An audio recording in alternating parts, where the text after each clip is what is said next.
I would like to reconvene the meeting of the Mount Diablo Unified School District Governing Board for September 14th, 2022. And to start, I will ask that you stand and join me in a pledge to the flag.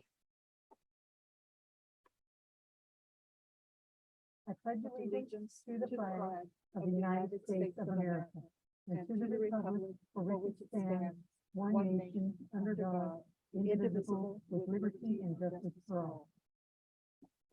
Thank you. I will do our roll call. Trustee Nava Flores. Here. Trustee Cound. Here. Trustee Mayo. Here. Vice President Zawi. Here. And Trustee McFerrin. Here. Trustee Mason is here as well. I ask that we remember that we are on the ancestral lands of the Bay Miwoks and the Yokots, and ask at this time if anybody would like a review or change anything on the minutes from the last meeting. If not, we will approve them.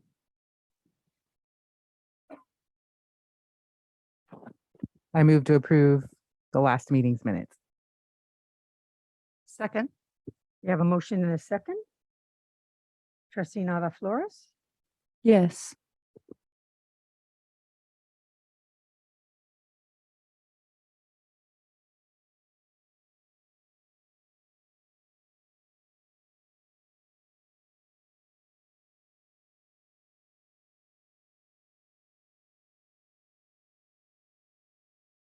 And that passes 5+1. All righty.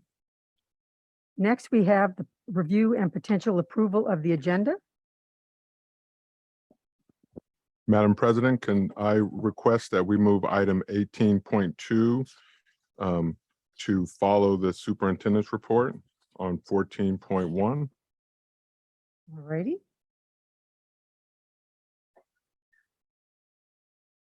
There's no other changes. I'll entertain a motion. I move to approve the agenda as amended. Thank you. Second. Trustee Nava Flores. Yes.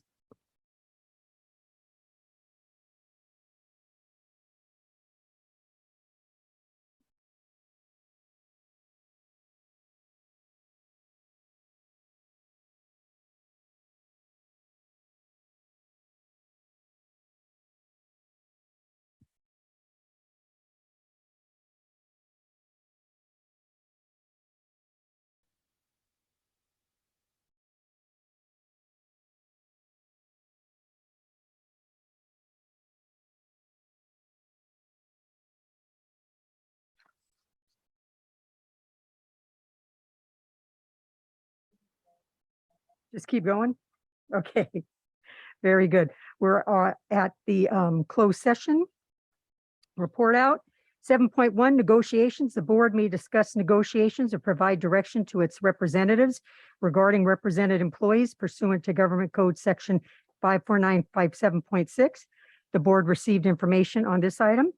7.2 possible discipline, dismissal, release, or reassignment of a public employee under Government Code Section 54957B1. The board received information on this item.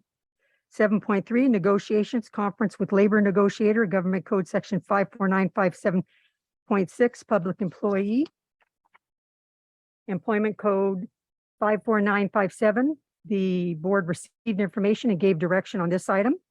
7.4 public employees performance evaluation, superintendent pursuant to Government Code 54957. The board received information on this item. That now takes us to public comment. Do we have any public comment cards? I think they're coming up.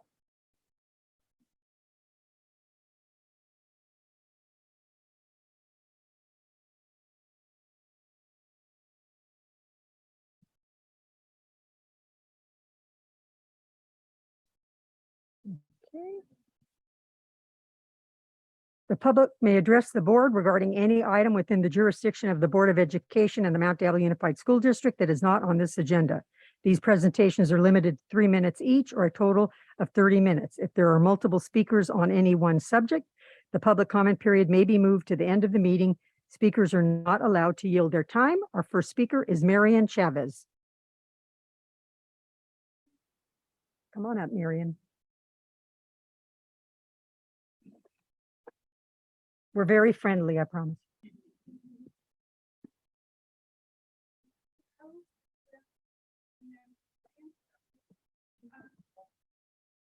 There you go.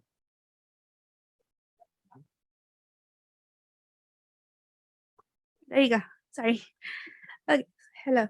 My name is Marian Chavez. Today I'm here to talk about my brother, Cesar Barahona, who is enrolled in Ignacio Valle High School at the moment. He has been suffering for bullying for over a year and a half now. Due to that situation of bullying that he has been suffering,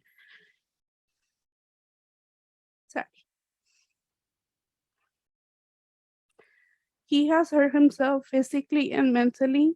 He is in a psychiatric hospital. We're not allowed to see him at all for how bad he has been going through. I do not wish any of this, any kid, any parent, any family to go what we're going through. I would like for you guys to understand me and my family and to know what we're going through and help you guys understand that we need your help to get action and matters into the situation that's going on. It is not fair for my brother, who is 16 years old, to have suffered this much when he has not done anything to anyone. My brother was such a happy kid. He started to change drastically in front of us. We did not notice. We did not pay attention to him because we thought it was normal for a teenager to be behaving like this. He will keep everything to himself. He will rarely talk to us until that last minute that he had enough of the accident. That's when he spoke to my mother. He told everything that has been going on at school, all the kids that they have some sort of game thing going on in her school. They want him to join a gang. He doesn't want to. He wants to stay free out of that. And result to that, it's because of the bully, because he doesn't want to join anything. He doesn't want to be part of anything at all. They won't leave him alone. He's going through a lot of stuff. My family and I are going through a lot of stuff, which is not fair. I would like for you guys to help us and to give us your support and everything that has going on. Thank you. Marion, I want you to know that we can't really have a discussion, but we hear you and we feel for you, and you were very brave to come and share your story. Thank you. Thank you. Thank you.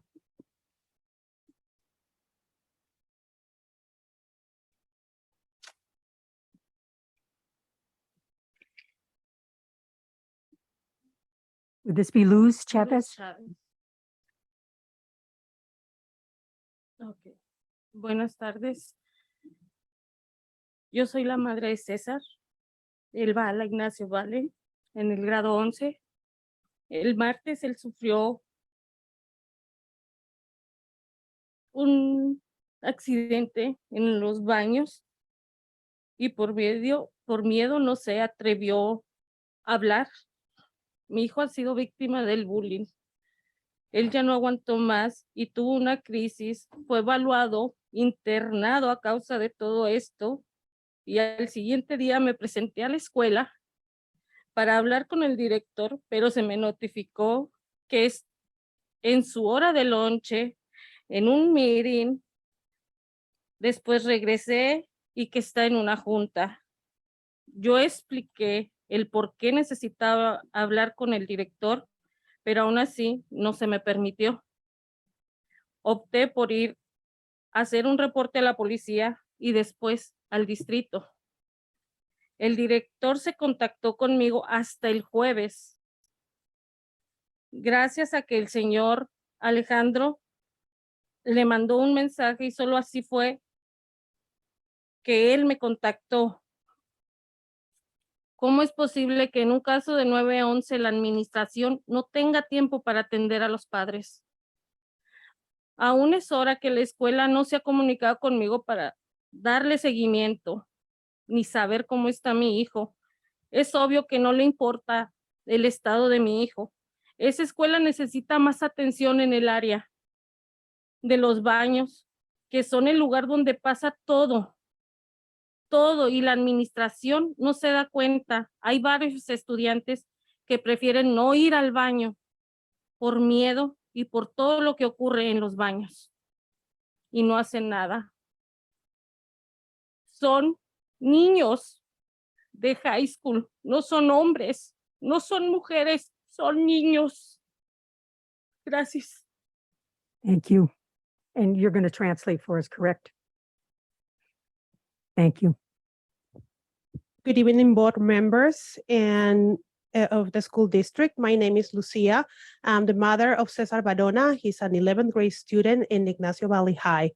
Today, I'm here to advocate for my son and for other students that because they're fearful, they can't talk.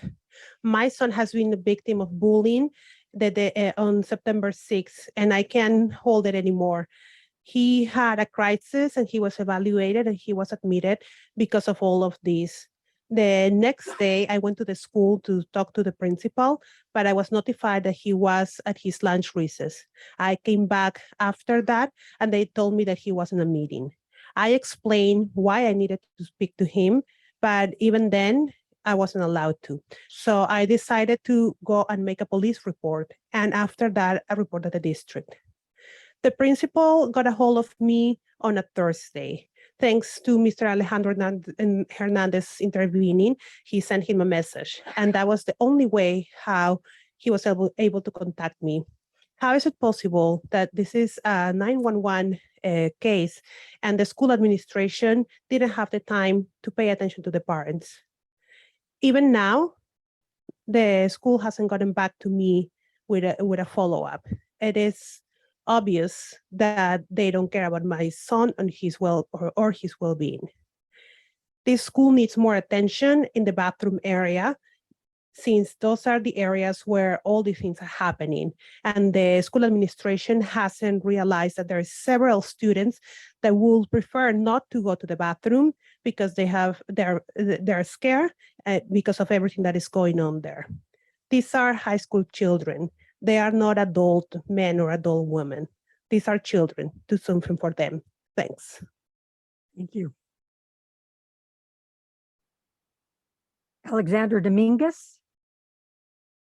Or Alexandra, I just saw that. Hola, buenas noches a todos. Estoy aquí por apoyar a mi amiga Lucy, es mi amiga. Yo conozco a su hijo por mucho tiempo. Mi hijo está pasando por lo mismo. No tan severo, pero algo similar. Mi hijo no le gusta ir a los baños. Incluso he tenido llamadas de la escuela porque él se sale. Él se sale para ir al baño a la Trader Joe's que está enseguida. Y su terror de mi hijo es entrar a los baños. Otra cosa, él apenas le robaron su cargador. Él miró quién se lo robó, pero no hizo nada por miedo. Yo le dije, Alexis, tienes que hablar. Y él me dijo, yo no voy a hablar porque yo no quiero problemas con nadie. Estoy mejor así. ¿Te importa más un cargador o te importo yo? Estoy aquí para hacer algo y levantar la voz de todos los niños. Gracias.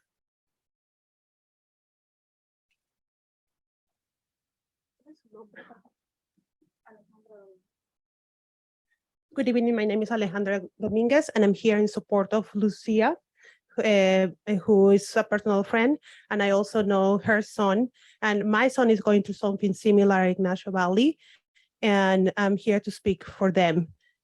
He is afraid of going to the bathrooms because of what had happened there, and his charger was stolen, and he knows who stole it, but he didn't want to say anything because he's scared.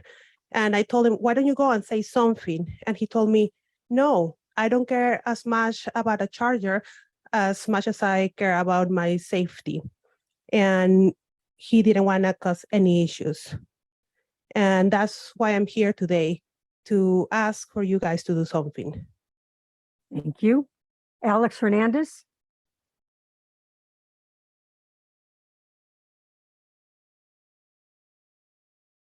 Good evening. So in solidarization, I'm going to speak in my own language to Mhm. support the parents.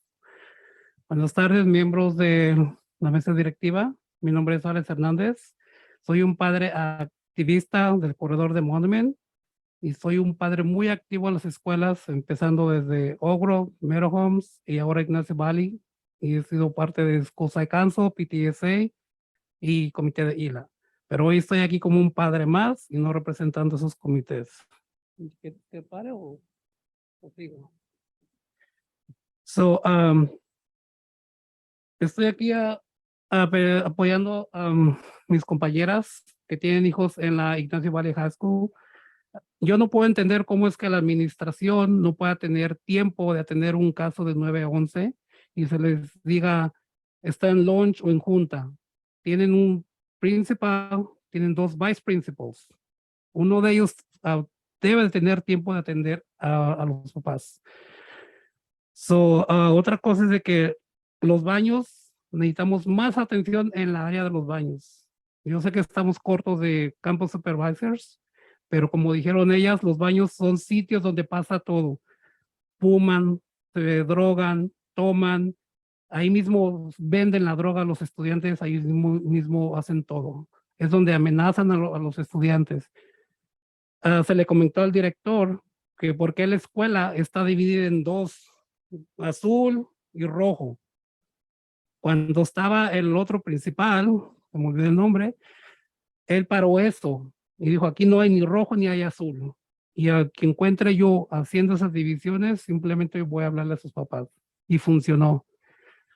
En realidad estoy aquí para abogar porque necesitamos más apoyo, más ayuda en las escuelas del corredor de Monument. Tan solo este viernes, cuando estaba atendiendo la llamada de la señora Lucy, yo me encontraba en la Meadow Homes porque unos papás me hablaron que cómo es posible que estudiantes de high school, no supimos qué high school fue, fueron a agredir a estudiantes de elementaria. Estamos hablando de estudiantes de elementary school. Lo que me gustó de esa de escuela, que la directora tomó cartas en el asunto y actuó hablando a la policía, hablando a los papás para decirles lo que había pasado. Mis respetos para el director de la Ogro, porque él hace lo mismo.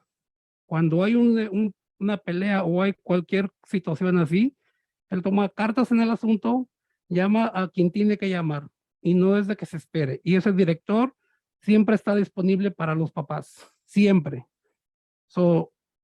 Nuestro director de la Ignacio Valley, creo que necesita un poquito más de entrenamiento y necesitan tener atención para los padres cuando uno va a reportar un caso de este. No podemos esperar a que un estudiante sea golpeado o mandado al hospital para que el director pueda tener tiempo para nosotros. Muchas gracias por su tiempo. Thank you, Alex.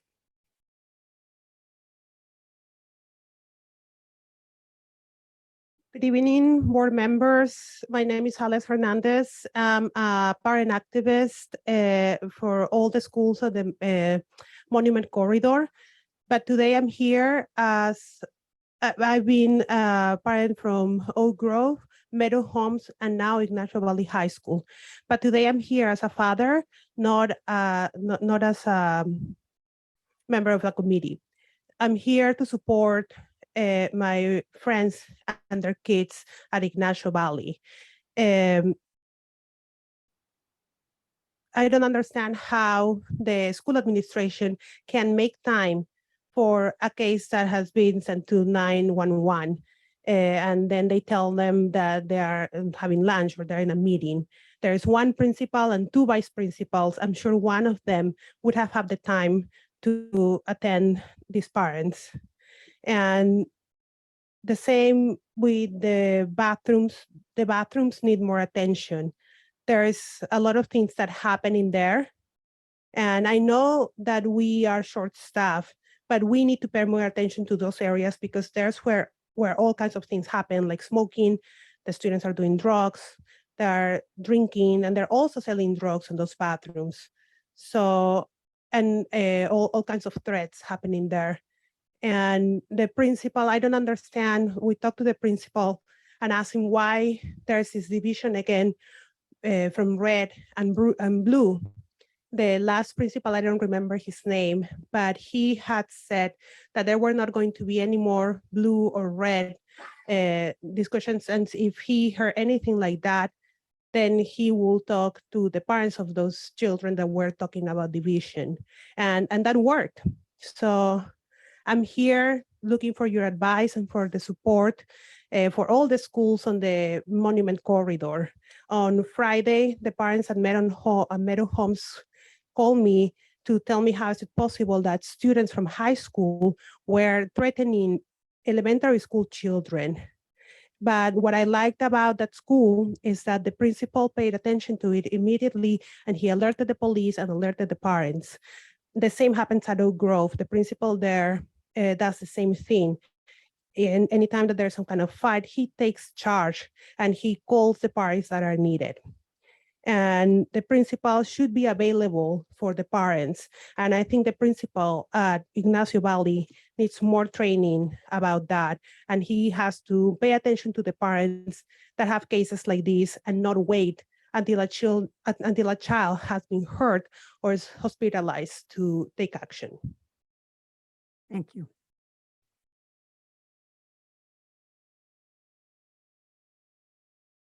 Linda Ortega, is that for this, or is this for communications?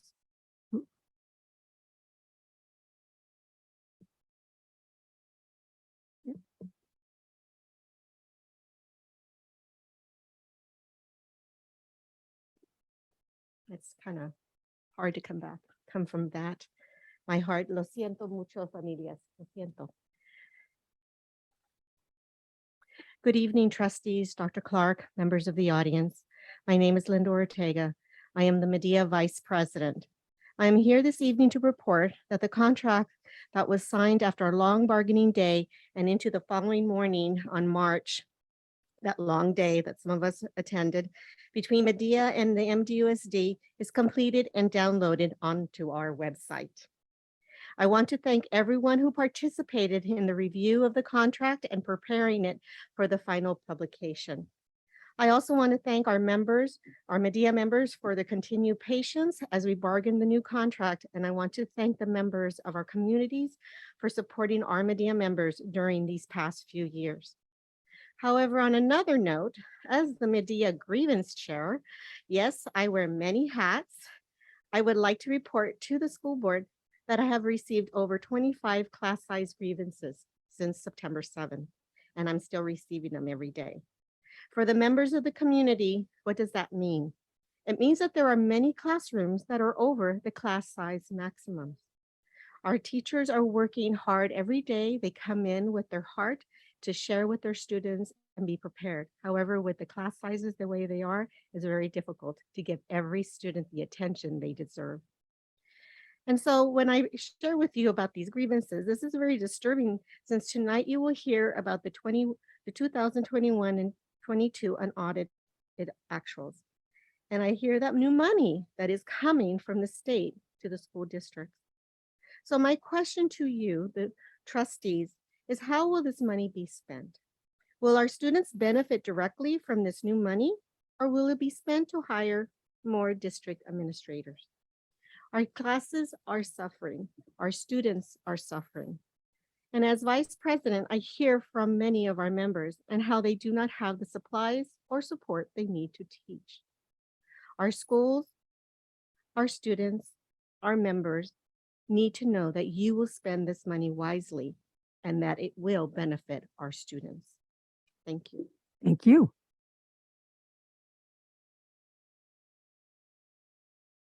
Gabriella, I'm gonna mess up your last name, Gabriella.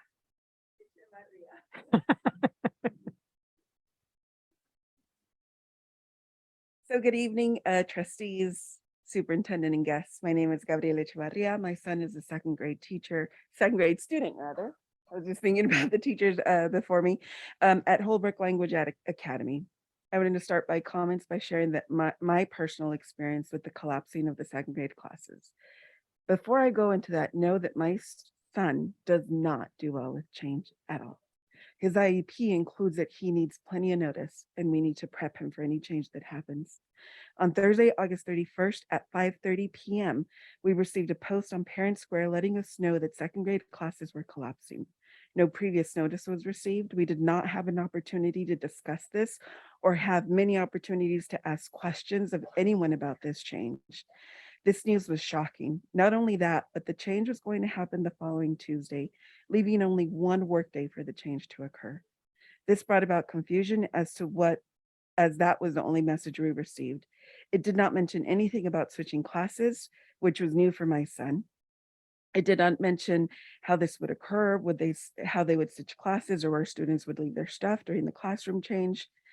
The message that went out on Thursday evening was the Thursday before Labor Day weekend. While most kids were enjoying their 3-day weekend, my son was nervous the entire weekend on the upcoming changes. He asked me how the change would occur when they would transfer classes, where he would leave his stuff. Unfortunately, I didn't have any answers for him because I was not given any of that information. Sadly, I know this wasn't the worst case scenario. Some students were going to have a new teacher all around, and some students were even asked to leave the school. I was shocked that schools would turn away students in an environment like this. On the second day of class with these changes, I asked my son's new teacher if she had read his IEP. She said she hadn't had a chance. I don't blame her at all, as one workday is not enough to accommodate 10 additional kids. She did not know what my son was going through. I continue to ask myself why this was done. I know that the CBA and the CDE allows for a maximum of 31 students in second grade before being penalized. However, just because you can do something doesn't necessarily mean that you should. I'm assuming the maximum number of 31 did not take into consideration our current environment. All of these students were introduced to kindergarten in a virtual setting. Most of them did not physically attend a school until first grade. There was learning loss because of the circumstances. Additionally, this is a dual immersion school. They're not only learning the basics, but also learning a different language, which one would think would require additional resources or would benefit from having smaller class sizes so that teachers could provide extra assistance to students. I know this cannot be a matter of funding, as there are significant educational investments for the 22-23 year. Among other funds, K-12 districts will receive $7.9 billion in Prop 98 funds for learning loss. There's also additional funding for ADA. I know my time's up. I want to end on one note. The message Parent Square sent ended by saying we continue to be committed to dual language education and high academic achievement. Unfortunately, the actions that we're taking in collapsing the classes shows just the opposite. So I ask that the board please reconsider the decision made by Miss Margie Callback to collapse the second grade classes at Holbrook Language Academy. Thank you. Scott Jacobs.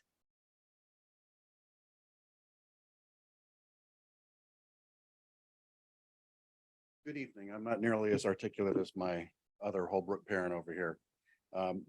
I've got two messages. One is terrific. I've been a Holbrook parent. I've got a second grader for just over 2 years, and we love it. When we sold our house, we could have moved to Lafayette. We stayed in the district because we wanted our little boy to grow up to be bilingual and to go to school with a diverse community of students.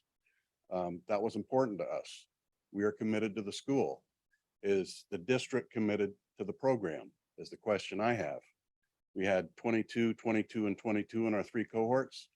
When the district shuffle up happened, they kicked 3 kids out of the school who did nothing wrong, and they put the other cohort, they split it up, and now there's 31 in each class, and there's not even enough hooks for the backpacks outside the classroom. This isn't about buying another hook for the classrooms, but it's about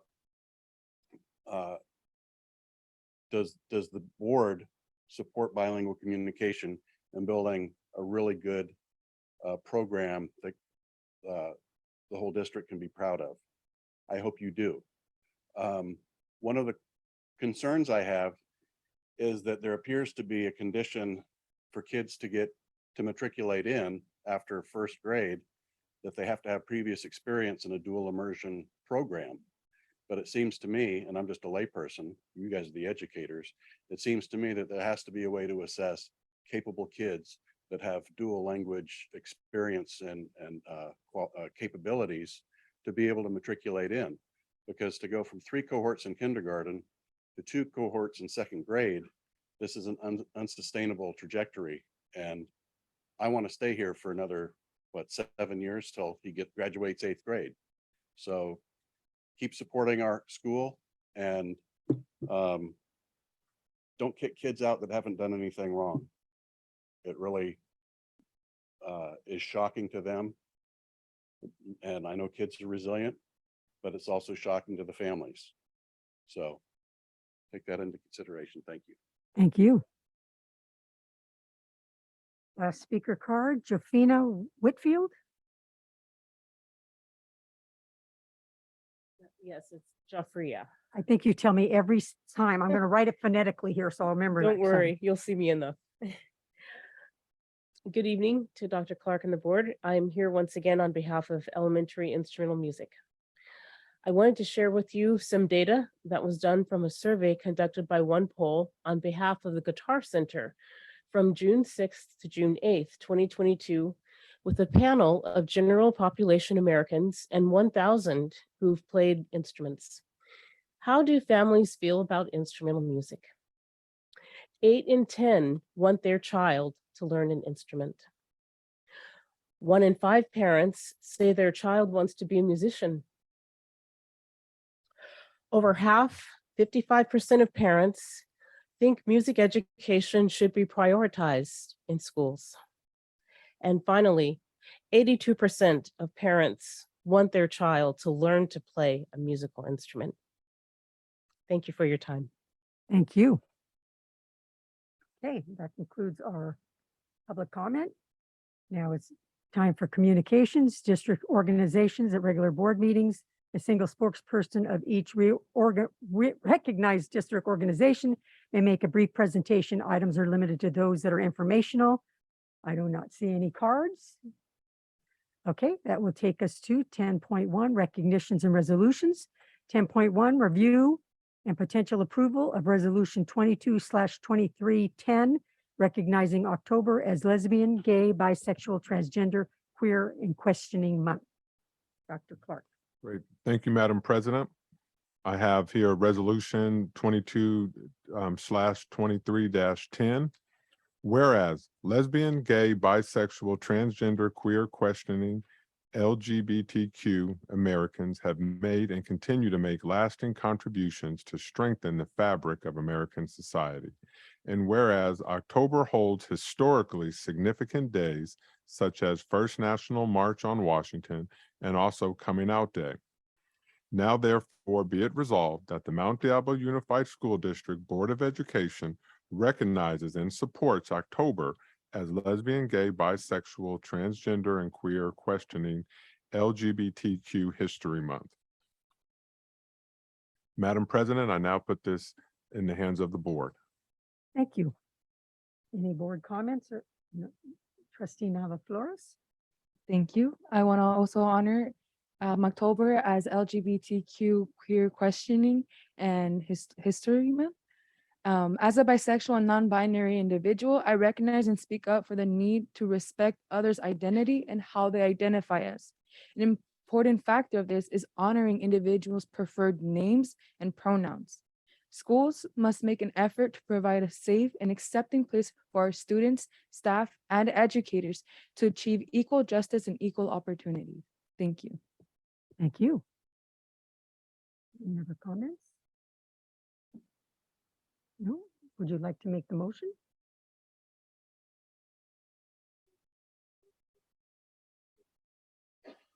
I move to approve resolution 22/23. Sorry. Recognizing October as Lesbian, Gay, Bisexual, Transgender, Queer Questioning Month. Thank you. Second?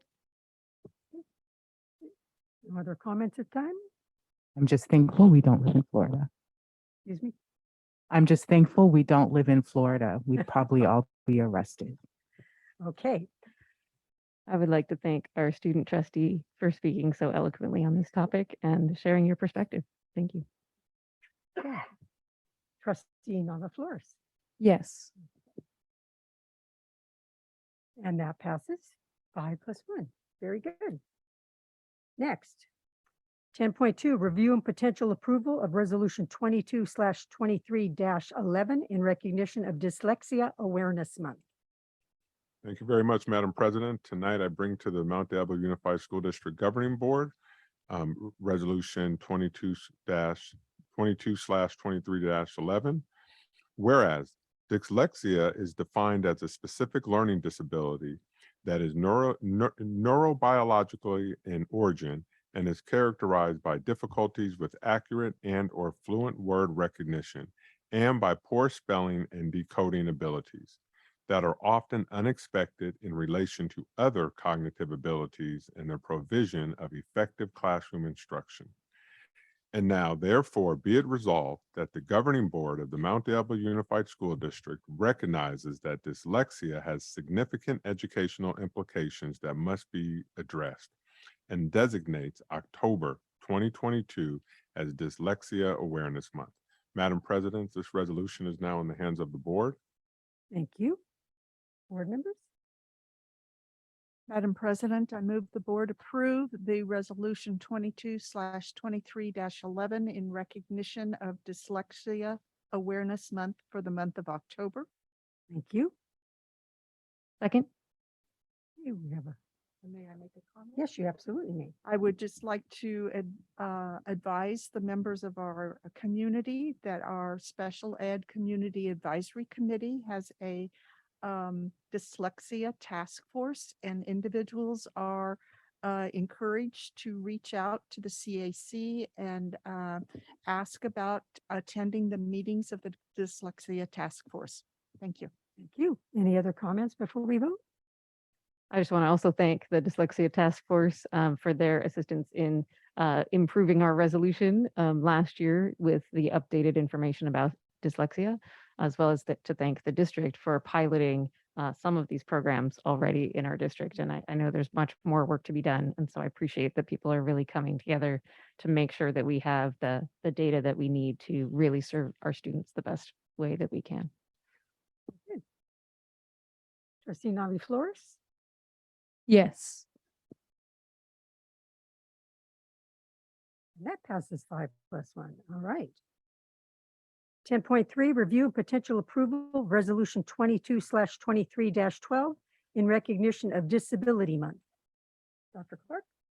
Madam President, tonight I bring before the Mount Diablo Unified School District Governing Board Resolution 22/23-12, Disability Awareness Month, October 2022. Whereas a significant number of people with disabilities throughout history have been recognized nationally and internationally as positive role models for their significant contributions in many fields. And whereas legislation and educational reforms have paved the way for people with disabilities to fully integrate into all areas of society and all educational domains. And now therefore be it resolved by the Board of Education of the Mount Diablo Unified School District that all schools in the district be strongly encouraged to teach about and celebrate Disabilities Awareness Month during October 2022 and throughout the year. Madam President, this resolution is now in the hands of the board. Thank you. Board members?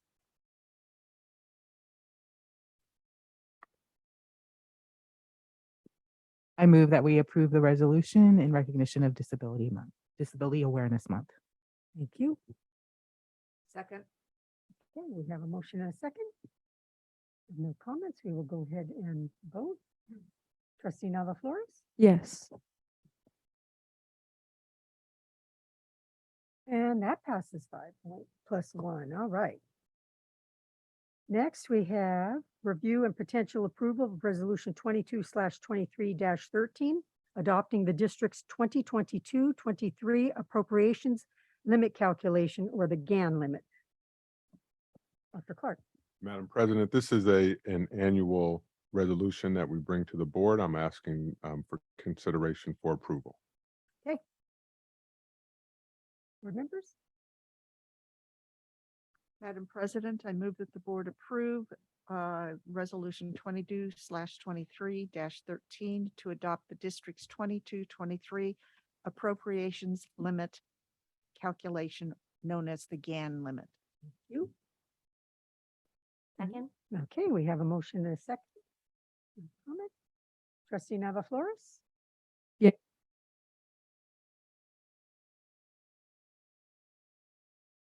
And that passes 5+1. Next, 10.5, review and potential approval of Board Resolution 22/23-14 for personnel with provisional internship permits. Yes, and we have Dr. Rubio is going to present this item. Good evening, board members. I have before you for your review and approval. The California Teaching Commission does provide and offer additional time to applicants to meet subject matter requirements. We have one applicant, one teacher here for your review and consideration. Thank you. Board members? Madam President, I move to approve Resolution 22/23-14 for provisional internship permits. Thank you. Second. We have a motion and a second. Trustee Nava Flores? Yes.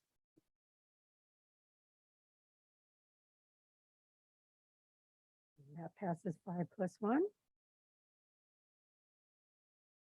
Okay. And Dr. Rubio has the next two items. Item Okay, 10.6, similar to the one you just reviewed and approved, a variable term waiver also provides additional time to complete certain requirements for a credential. And that is usually made when there's not a credentialed person for that particular subject matter. And we also have one teacher for your review and approval. Thank you. Madam President, I'll move to approve Resolution 22/23-15 for a variable term waiver. Second. Thank you. We have a motion and a second. Trustee Nava Flores? Yes.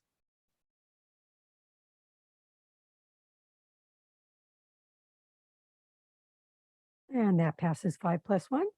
Dr. Rubio? Thank you. Finally, item 10.7 for your review, the education code also provides our ability to have a teacher who has a single subject or standard secondary credential with their consent to go ahead and teach any subject in a departmentalized class between grades 5 and 8. And we have one teacher who is able to do that with your approval. Thank you. I'll entertain a motion. Madam President, I move the board approve of Resolution 22/23-16 to authorize multiple assignment options under EC 4428258.2. Thank you. Second. Okay, we have a motion and a second. And Trustee Nava Flores? Yes. And that passes 5+1. Thank you. Thank you, Dr. Rubio. 10.8, review and potential approval of Resolution 22/23-17, designating certain general funds as committed fund balance. Dr. Clark? Yes, and Dr. Gonzalez is going to take this item. All righty. Very much. This is a resolution we're bringing forward. This has to do with creating two additional commitments. The two additional commitments that we are bringing forward is a $15 million commitment for deferred maintenance. We know that over the last few years, we really haven't kept up with a lot of the maintenance that our sites need, and this is very important, including for technology. And the second one is something that the board approved back in June of this year. It has to do with both the Medea and the MUDSPA hiring and retention bonuses, and we want to make sure that we are clearly committing those funds moving forward. Thank you. Madam President, I move to approve Resolution 22/23-17, designating certain general funds as committed fund balance. Thank you. Second. We have a motion and a second. I don't see any questions. Okay. Trustee Nava Flores? Yes. And that passes 5+1.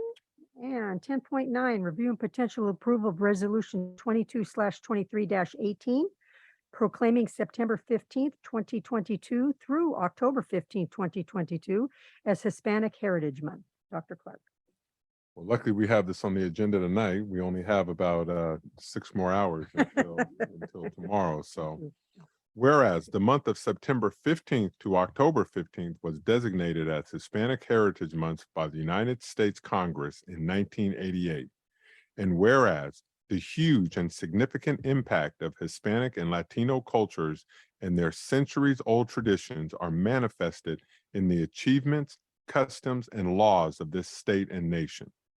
And now, therefore, be it resolved that the Mount Diablo Unified School District Governing Board hereby recognizes honors and celebrates the many contributions, heritage, and history of Hispanics, Latinos, Latinas, and Latinx people during our annual commemoration and proclamation of Hispanic Heritage Month, and encourages all schools and classrooms to commemorate this occasion with appropriate instructional materials in a manner appropriate with COVID regulations, etc. Yeah. Okay. Trustee Nava Flores, go right ahead. Buenas tardes a todos. Primero quiero agradecer y reconocer el honor de poder estar aquí en esta posición y representar a nuestra comunidad. The United States recognizes September 15th through October 15th as Hispanic Heritage Month, where we acknowledge our Hispanic and Latinx students and educators, where we also recognize both migrant and native-born Hispanics y Latinos y nuestra gente indígena de nuestros países. To understand diversity and multiplicity of our accomplishments and contributions to the world, we celebrate our different nations, heritage, cultures, languages, and histories. Celebramos con nuestra cultura de música, danzas, gastronomía y costumbres y tradiciones. Honoramos a nuestra literatura y artes, nuestras contribuciones a las ciencias, matemáticas, tecnologías y a nuestro impacto hacia todo el mundo. Having a quality and inclusive education is having access to knowledge and educating our people's history, where we come from, and our success and struggles and sacrifices. Having access to resources and opportunities that will help support our students and guide them to and through their college and career interests starts at our schools. We must promote and strongly encourage our bilingual students to continue to communicate in their native languages, such as also advocating in the needs for the students, and honoring our cultures and contributions. Schools' climates must be welcoming and accepting and celebrating our diverse cultures. We can do this by, again, having more communication with our bilingual families. And then again, this brings it back to the importance of having opportunities and resources specifically for our communities, having them aware of them and creating a communication, again, with our bilingual communities and the things that benefit them for various school and educational opportunities. This will have a deeper appreciation towards our community and create a supporting and encouraging environment district-wide. Thank you. Thank you. Would you like to make the motion?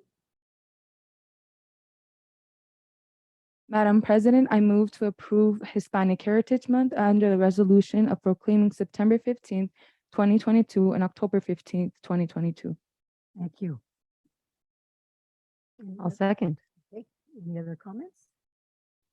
If not, Yes, I do. I okay, go ahead. just want to thank again Trustee Nava Flores for your eloquence in both languages to recognize this month, this Heritage Month, and to recognize that in part of our resolution tonight, that over a quarter of the population of our district are students of Hispanic or Latino origin. And so that means that it's even more important for us to be really recognizing and being inclusive of the cultures and languages that includes. I'm proud to report that in a recent PTSA meeting at Ignacio Valley High, there was a translator provided, as we've been really trying to do always at that school. But for the first time, there were far more Spanish speakers than English speakers. And so the meeting was held in Spanish with the translation into English. And I think we are in a place in this district where in a lot of cases, we'll be able to hold our meetings in all different languages with translation into more and more languages. And so I think we've made some progress in the last few years in this area in our district with things like tools like Parent Square and extra investments in translation. And there's so much more to do, but I'm excited about the types of things that we're moving forward with in this district in terms of creating welcoming, inclusive schools for all of our kids. Thank you. Okay. Trustee Nava Flores? Yes. And that passes 5+1. Thank you. Public employees appointment, I'll just turn this over to you, Dr. Clark. Yeah, we're going to have Dr. Scudero, and he is going to do the next two items or just this next one? Next two? All right.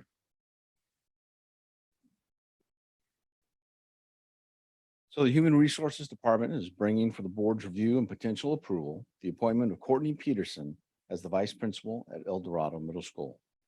Courtney is an 18-year educator in Alameda County, having served students in Fremont, New Haven, and San Lorenzo school districts in that span of time. She holds a bachelor's degree in physical education and health. Courtney is a proud Bay Area native and born and raised in Fremont, and has been a resident of Concord since 2006.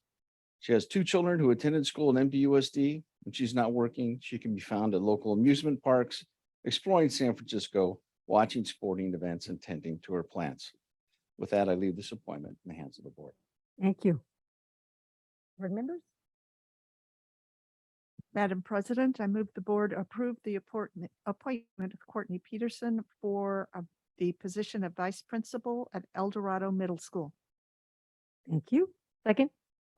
Okay, we have a motion and a second. Trustee Nava Flores? Yes.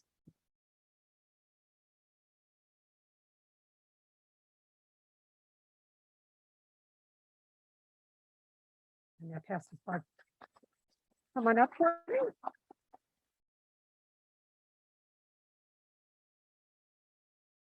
Looks like you have some guests here that you can introduce. There you go. Hi. I just wanted to tell my kids, love you.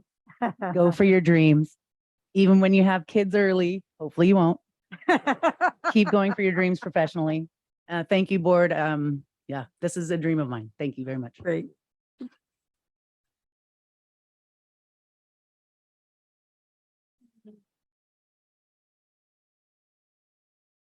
Dr. Scudero? The Human Resources Department is bringing for the board's review and potential approval, the appointment of Carl Davis as the Director of Facilities and Bonds. Carl taught students in middle, high, and adult school in English, social studies, math, and physical education for several years, after which he served as a middle school site administrator for 2 years. Carl earned a bachelor's degree in political science and a master's degree in teaching. Carl was raised in the East Bay and is happy that life has brought his family back to the best of the many places he has worked. With that, I leave this appointment in the hands of the board. Thank you. Board members? Go ahead. I'll move that the board approve Carl Davis's appointment as Director of Facilities and Bonds. Thank you. Second? We have a motion and a second. Trustee Nava Flores? Yes.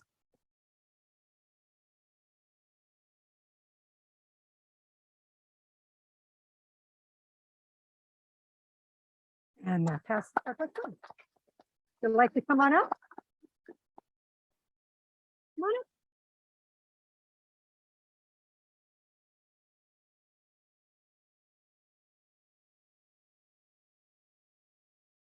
Thank you, board members. I appreciate your not asking why an English teacher should be your facilities director.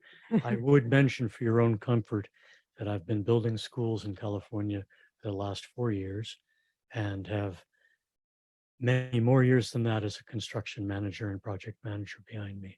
I look forward to helping this district with its schools, its school construction program, and its bond program.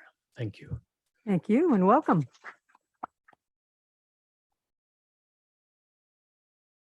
Okay, 12.0 reports and information. Review the actual valuation report of retiree health liabilities as of June 30th, 2022 under Government Accounting Standards Board or GASP 7475. That sounds like a thrilling report, Dr. Clark.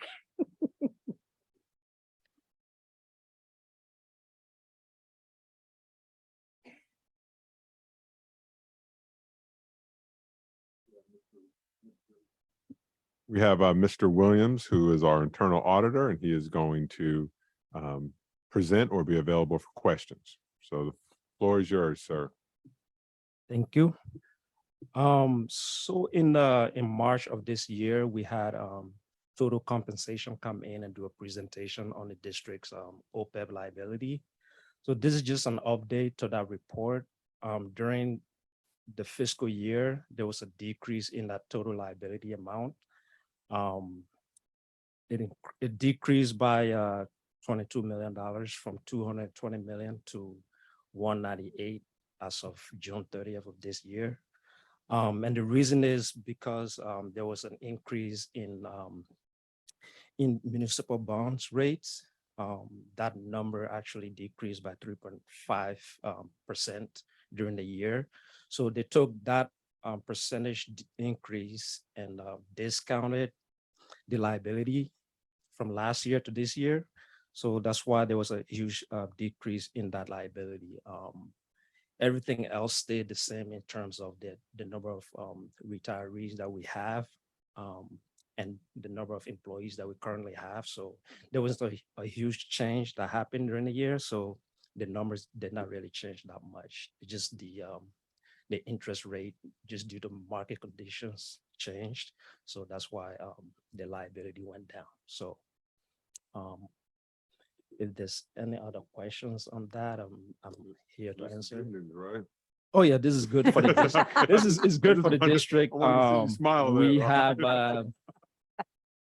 yeah, it's a lower liability for the district for the fiscal year. So that's Do any board members have questions? No? Well, thank you for your time. Oh, you're welcome. No action here, right? Yeah. That is very good news. Yes. Thank you. Yeah. Okay, board reports. I think we'll shake it up and start with Trustee McFerrin. Is that all right?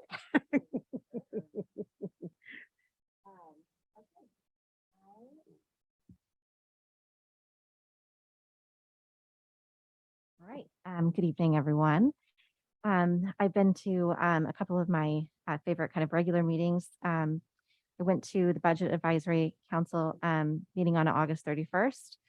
And we did have kind of some new people in attendance kind of asking some good questions around class sizes and changes in teachers, kind of things of that nature that we've been receiving some feedback on. So that was an interesting discussion and I think helpful. I went to the CAC meeting on last Tuesday, the 6th, and I would like everyone to know that those are great meetings to go to. They're open to the public. That group really makes tremendous efforts and to a really great outcome of keeping those meetings really accessible. They're in a hybrid format, so people can come in person or also watch and participate over Zoom. And they will be holding a candidate forum for their next meeting for some of our school board positions. So that'll be on October 4th, and I encourage anyone who's interested to come either in person or attend via Zoom. It's really easy to find information about CAC just by typing into the search bar on the district website.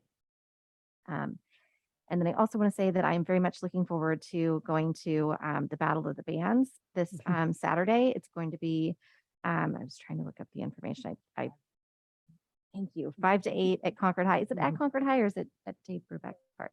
Dave Brubeck Park, right next door. I wanted to go last year and I think I had something that I didn't want to do that I had to do instead. So I'm very glad that I get to attend this year and I'm looking forward to it. And that's all I have to share. Thank you. Vice President Zawi? I just want to start by thanking Dr. Clark and thanking Dr. Francis and everyone who I don't think Dr. Clark put any work. He just said we could do it. But Dr. Francis and parent volunteers and everyone who put in such an amazing effort to hosting the district's, I already forgot the name of it, but I'll call it the cookout for Black parents, Black families, students, because it was a cookout. The food was amazing. But I said it last time, but I just want to reiterate the point that when you find yourself such a significant literal minority in this community, in the MDUSD community, it can't be we can't take for granted that importance of having the opportunity to be in community as parents with other parents who may have the same experiences as you or similar, and not feeling like you're on an island at your own school. And so it was a very inspiring evening. It was an evening where you all know, well, many of you may not know, I'm incredibly shy.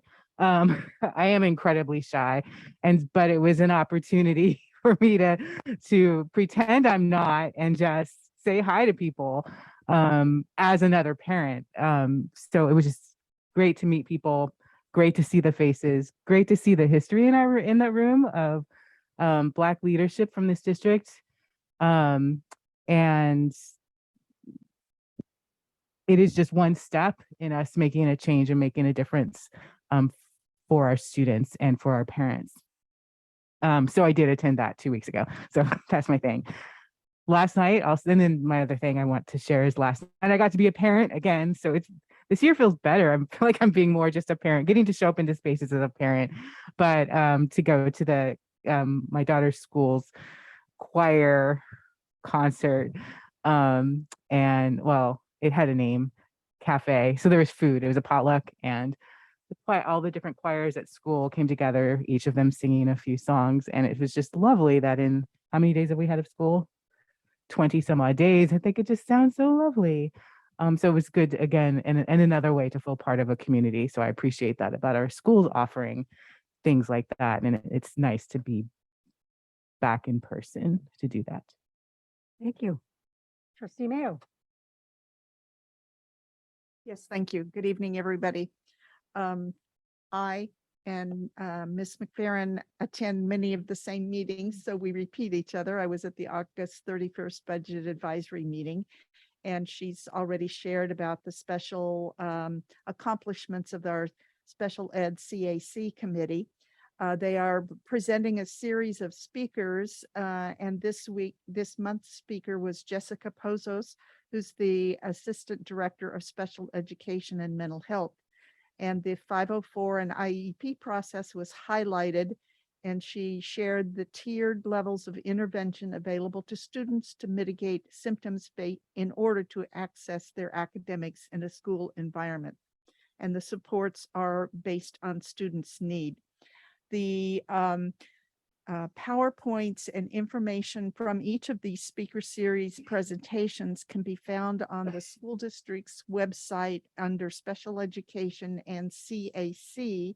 And also I want to give a shout out to the CAC for what do I want to say? Improving the Facebook page where there is a detailed report of, it's almost the minutes of the meeting, as well as links to the presentations. So that is at, of course, facebook.com, mdusd.community advisory committee.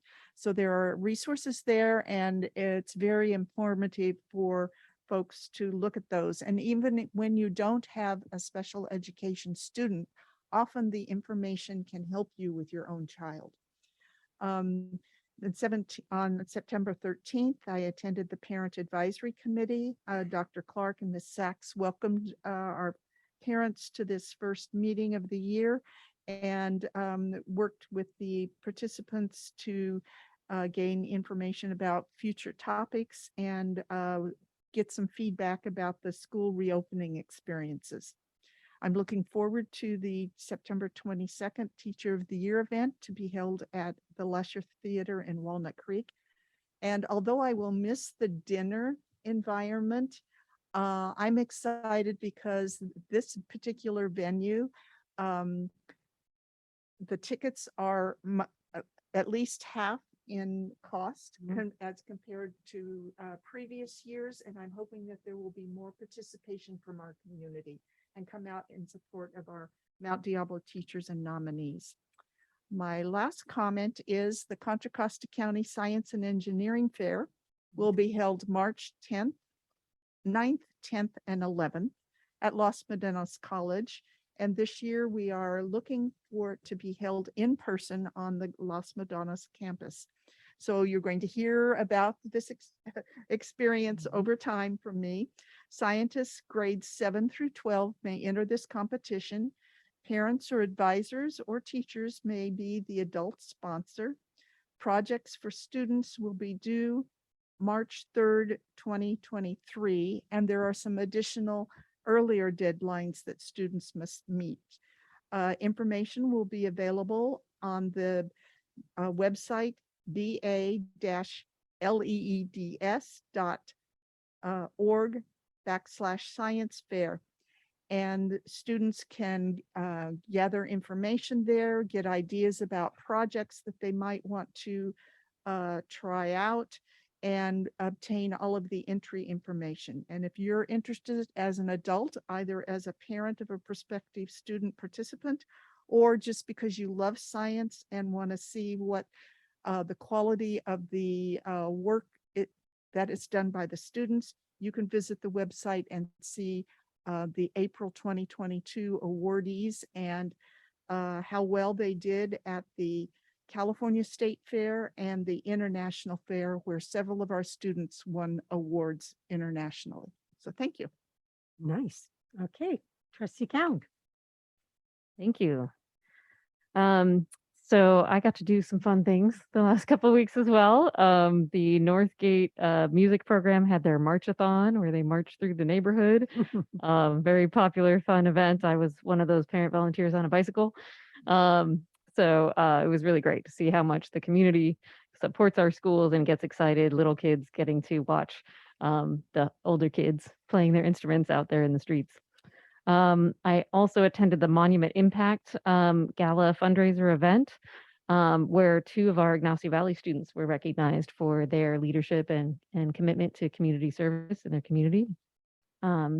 Always wonderful to see that, and Monument Impact makes such a difference for especially our immigrant community, and in helping people start small businesses, and get all the resources they need in our community.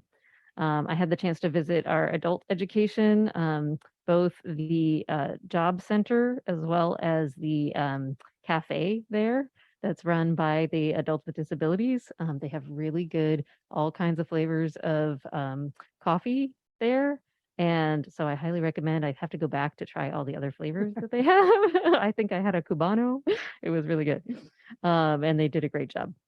I also have attended some meetings and in volunteering in support of the Walnut Creek Measure O, which intersects with our schools in that it funds things like crossing guards for our school students, and increased library hours for the community. So I'm really excited about the possibility of our community investing in those kinds of things in addition to facilities throughout the city of Walnut Creek.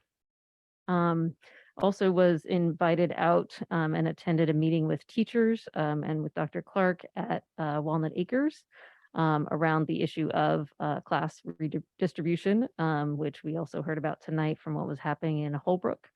It's certainly something that I'm very concerned about and would like to make sure that moving forward, we figure out how to have the least disruptive beginning of school year in particular for our elementary school students throughout the district.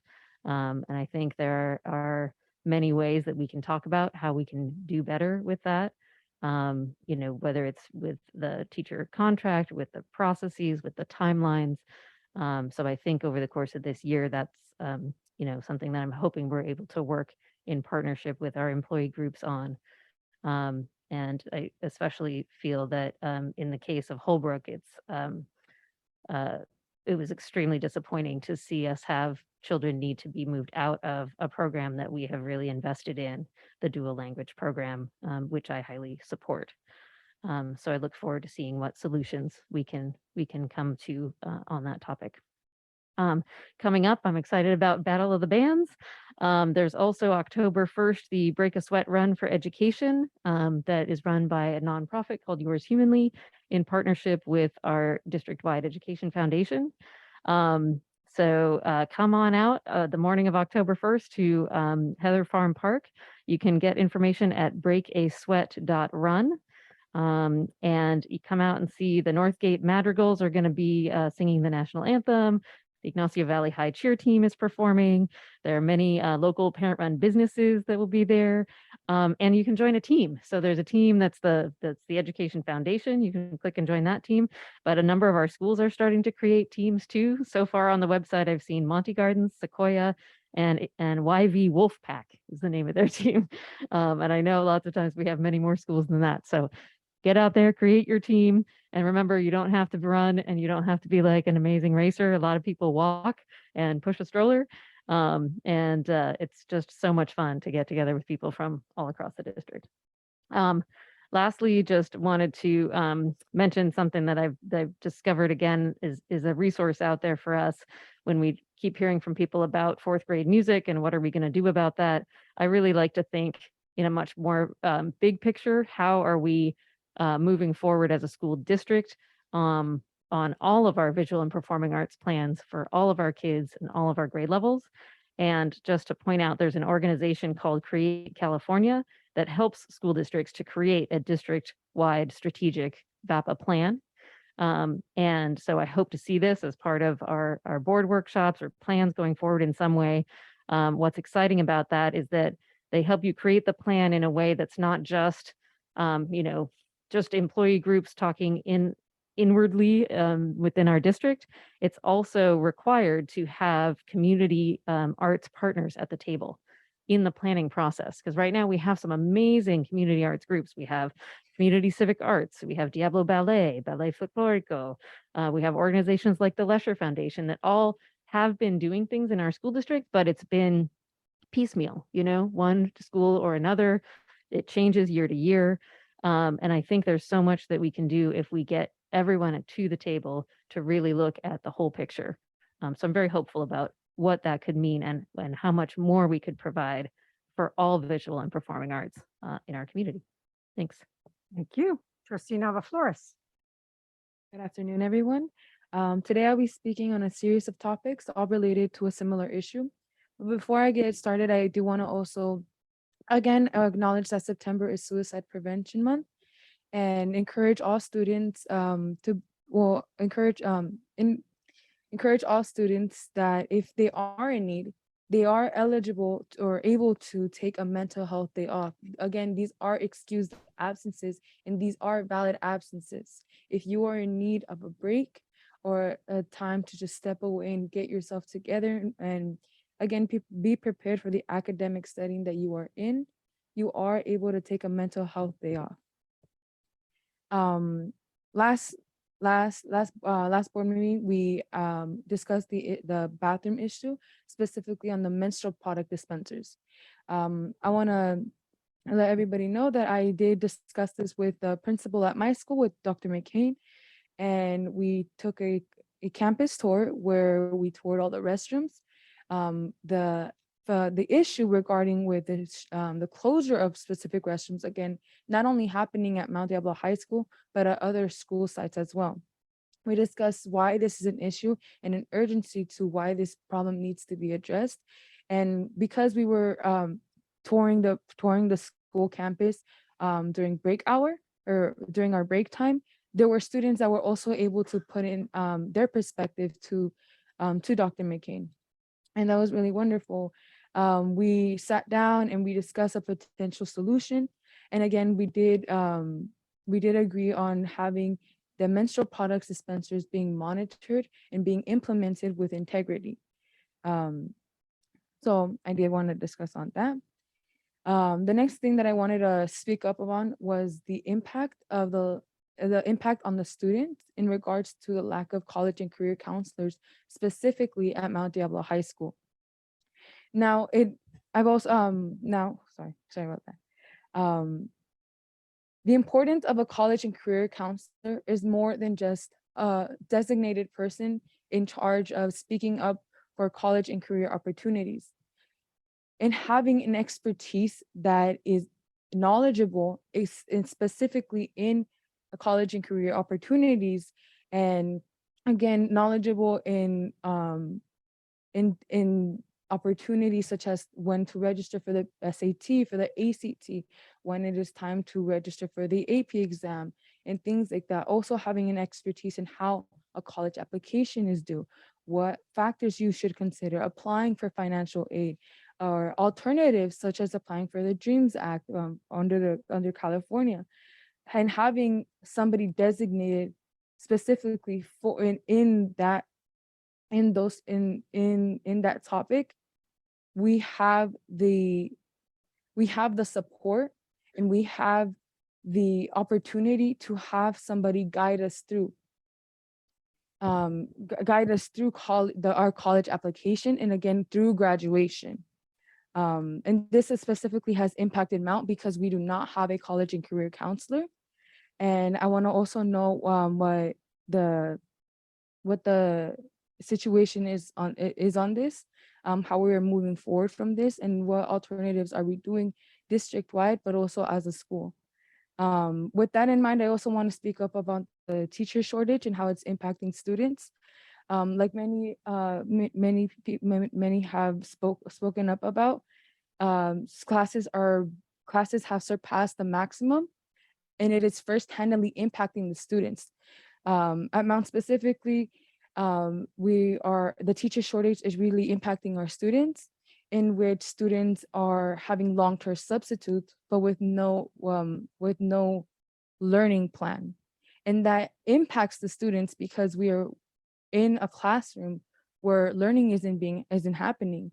And again, this is an issue for students' education because they are being held back from opportunities and precious knowledge that they have the right to obtain. And within that, I also want to let you all know that I am getting the student advisory committee up and running so that I can also have more voice specifically from school sites and how the issues around the district, but also at the schools themselves, are impacting the lives of the students and their education.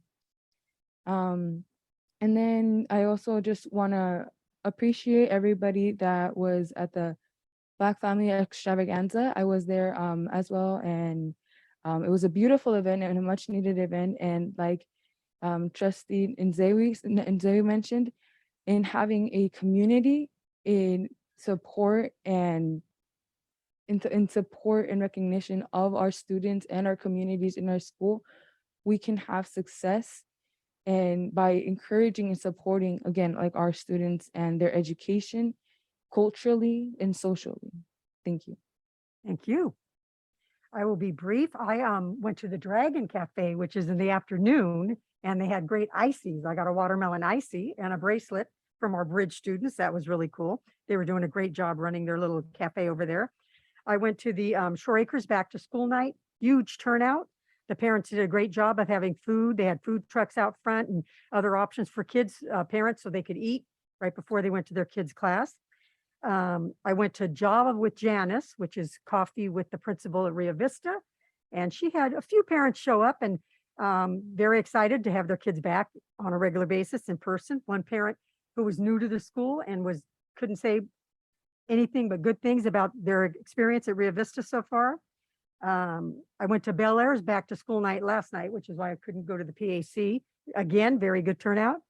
I always like to go to Bel Air. That's where I started on this journey in kindergarten. It was a new school then. It wasn't an old school, but they consider me still a Bel Air bear, so I like to go there. And I would just like to say that Trustee McFerrin talked about the CAC, which I couldn't come to the whole meeting because I had other stuff going on, but I was able to pop on the beginning, hear the presentation. So it's nice that they're kind of doing it hybrid like that. So you can still, if you're a parent and you're cooking at home and you just want to listen to what's going on, you can do that while you take care of your family. And that was pretty much it for me since the last meeting, and we'll turn it over to you, Dr. Clark. Thank you. Definitely, you guys are keeping very busy out there. Lots of stuff going on. So exciting to be back. Yeah. Well, good. Well, hopefully my my report contributes to that good feeling. Go forward here. So first, I would like to review our LCAP goals and really what we are committed to as a district, as a team of educators and adults who are taking care of young people. You know, all students will receive a high quality education in a safe and welcoming environment. High quality, culturally proficient and responsive staff will provide engaging instruction respectful of all students' backgrounds. And parents, families, and community will be informed, engaged, and empowered as partners with MDUSD to all support student learning. And goal 4, our focus scholars specifically are Black and African American students, foster youth, and students experiencing homelessness will experience culturally responsive practices and instruction with high expectations, equal access to educational opportunities within a supportive educational environment. So again, those are our goals. That's what we are striving towards, that we reach each and every one of those goals.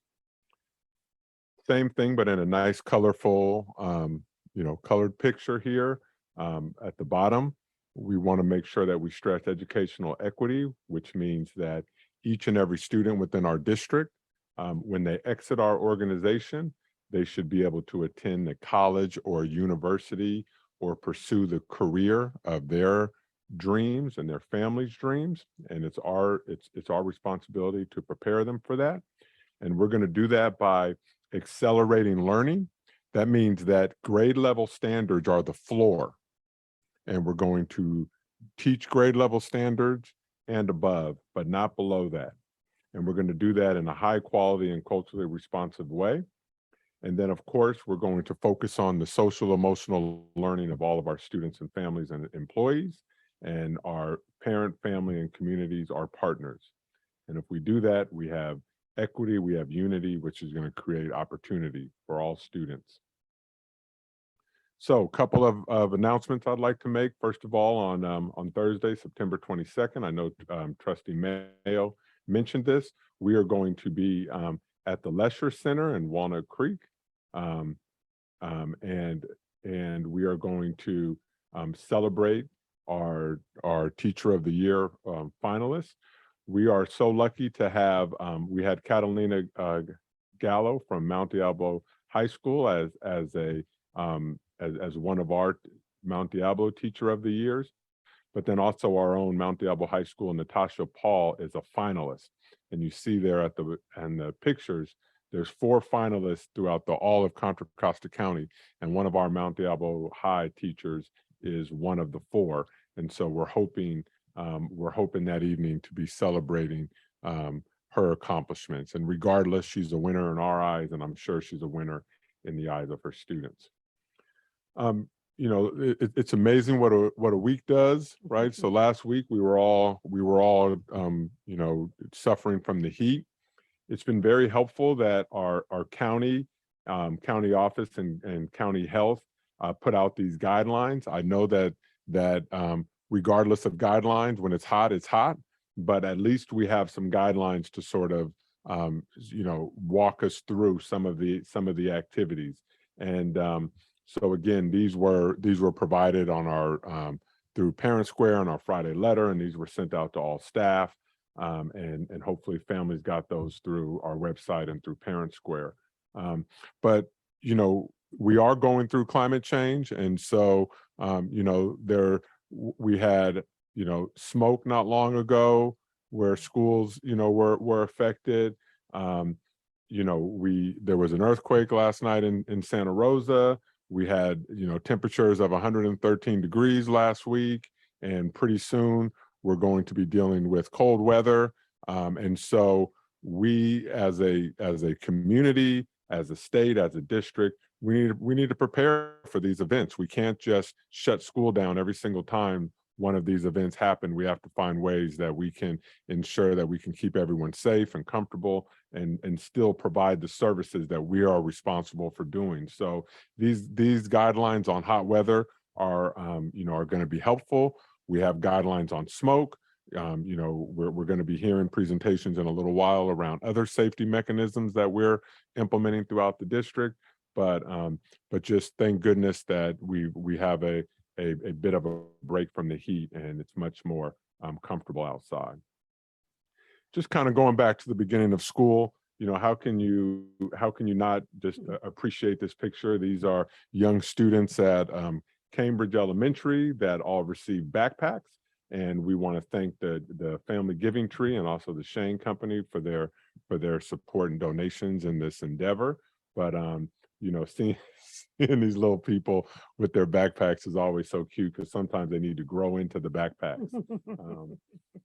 And then also just in line with a lot of the work that we're doing district-wide to really instill standards and expectations of excellence throughout every one of our classrooms. Not only do we have teachers who are participating in trainings, we also have our principals who are participating in training. And here we have a few pictures of our principal teams visiting multiple classrooms to observe math lessons and really making sure that grade level standards are being taught and really training our principals on how to recognize those and to be able to support their teams in ensuring that those are happening in each and every classroom throughout each day. And of course, as I said at the beginning, the grade level standard is the floor. Obviously, if we have students who are ready to exceed those standards, then let's continue to push them forward and drill down even deeper in our curriculum and instruction.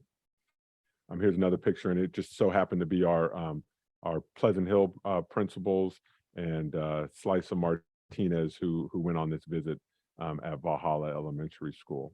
And here's just another picture of another cohort of principals and other support folks who are visiting. I believe this was Fair Oaks Elementary, and they're visiting math lessons there. So just if you focus on what the students are doing, I mean, here you have students in groups working on their Chromebooks. There, you have students in groups working with math manipulatives. And here you have students in groups again, embracing technology, and other students using just traditional pencil, paper, but I also see manipulatives on the table there. So this is very exciting work that's taking place throughout our district. This is a picture of 76 very excited middle school students at the robotics club. And so we can only imagine, just the amount of work that takes to lead that club. And we have we have a teacher that is leading that group, and and clearly she is committed to our students and ensuring that they have opportunities outside of the school day and outside of their regular day to do something that they are passionate about, and this is robotics. And so clearly there's no shortage of that, and it's good to see the diversity of the students in this picture who are engaging in robotics. This was a neat picture that we pulled down this is coming from Pine Hollow Middle School, and what this is basically the resumes of the adults on campus. And I know it's kind of small here to see, but you'll see the years of experience on this campus. You'll see that these teachers have worked at 48 different school sites. The yellow paper on the bottom where they recognize the office team, that there's 3 bachelor degrees and several master's degrees in that office. And just so on and so on. I was just really impressed by the wealth of knowledge of the adults at Pine Hollow who are serving those middle school students there. And then, many of our schools are going through back to school nights. And I just have to tell the families out there that as a past teacher, I really never had an issue talking in front of kids. I could just go on and on. But when those parents come and sit in the classrooms, we all get kind of tongue tied as we, have to now, talk to adults and talk to parents. And now that I don't work directly with kids anymore, it's much easier. But when I worked with students, it was always a little nerve-wracking talking to a room full of parents. But it looks as these 2 teachers at Pine Hollow have mastered that. So again, I think we've heard from several board members and whatnot about attending different back-to-school nights and things, but those are happening, and that's really where parents are able to come and visit their students' classrooms and hear about the activities for the year and the goals and I don't want to say necessarily rules, but just procedures that parents can use to be partners with us with educating our students. We are very happy in October, and so we're well a month ahead of this to put out the save the date for our MDUSD College Fair. We are back in person. Unfortunately, we've had to hold this on Zoom over the last couple of years, but we will be at Ignacio Valley High School, and It is open to all students of MDUSD and their families, and also our adult school programs. So please save the date. And again, we want to prepare all of our students for college and career. And we do lots of career activities as well, but this specific night will be dedicated towards the college process. Speaking of the college process, we had some of our Mount Diablo High School alumni come back and talk to current seniors, and just very impressive. These 5 ex-Mount Diablo High School students. You see we have 2 attending Cal, 2 attending DVC, and 1 attending UCLA. And just to kind of put it in perspective, last year UCLA had 149,000 applicants. And the University of California, Berkeley had 112,000 applicants. And so very proud that, some of our Mount Diablo alumni are attending those prestigious universities. And so, and again, our students who are taking advantage of DVC, which is just basically right across the road from Mount Diablo High School.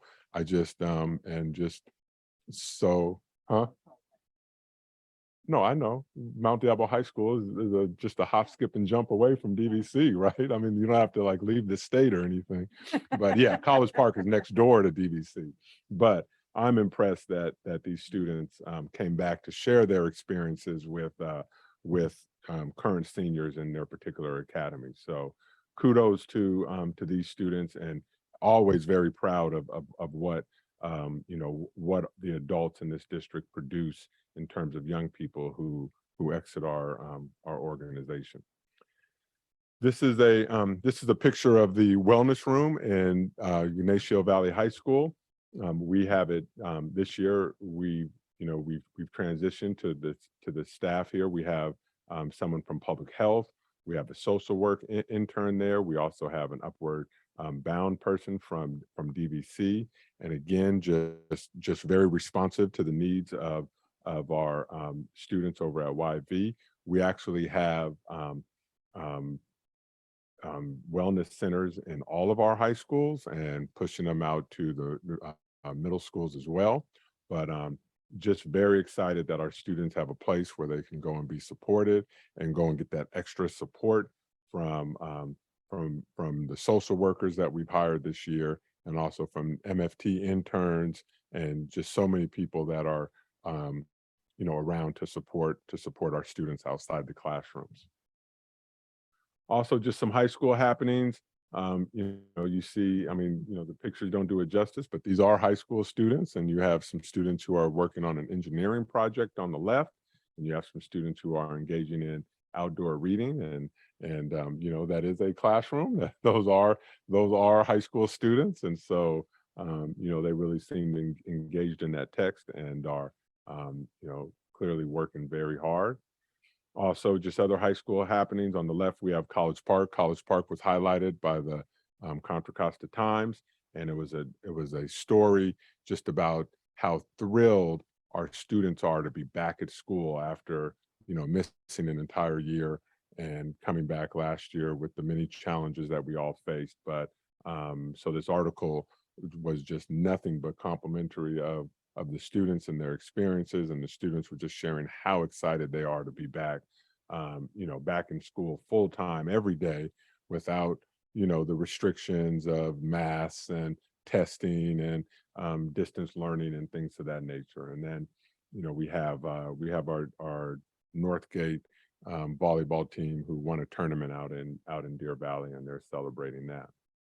Other high school happenings, Battle of the Bands. There's, as Trustee Cowan shared earlier about the Northgate Blitz or whatnot. What was it? The band Blitz?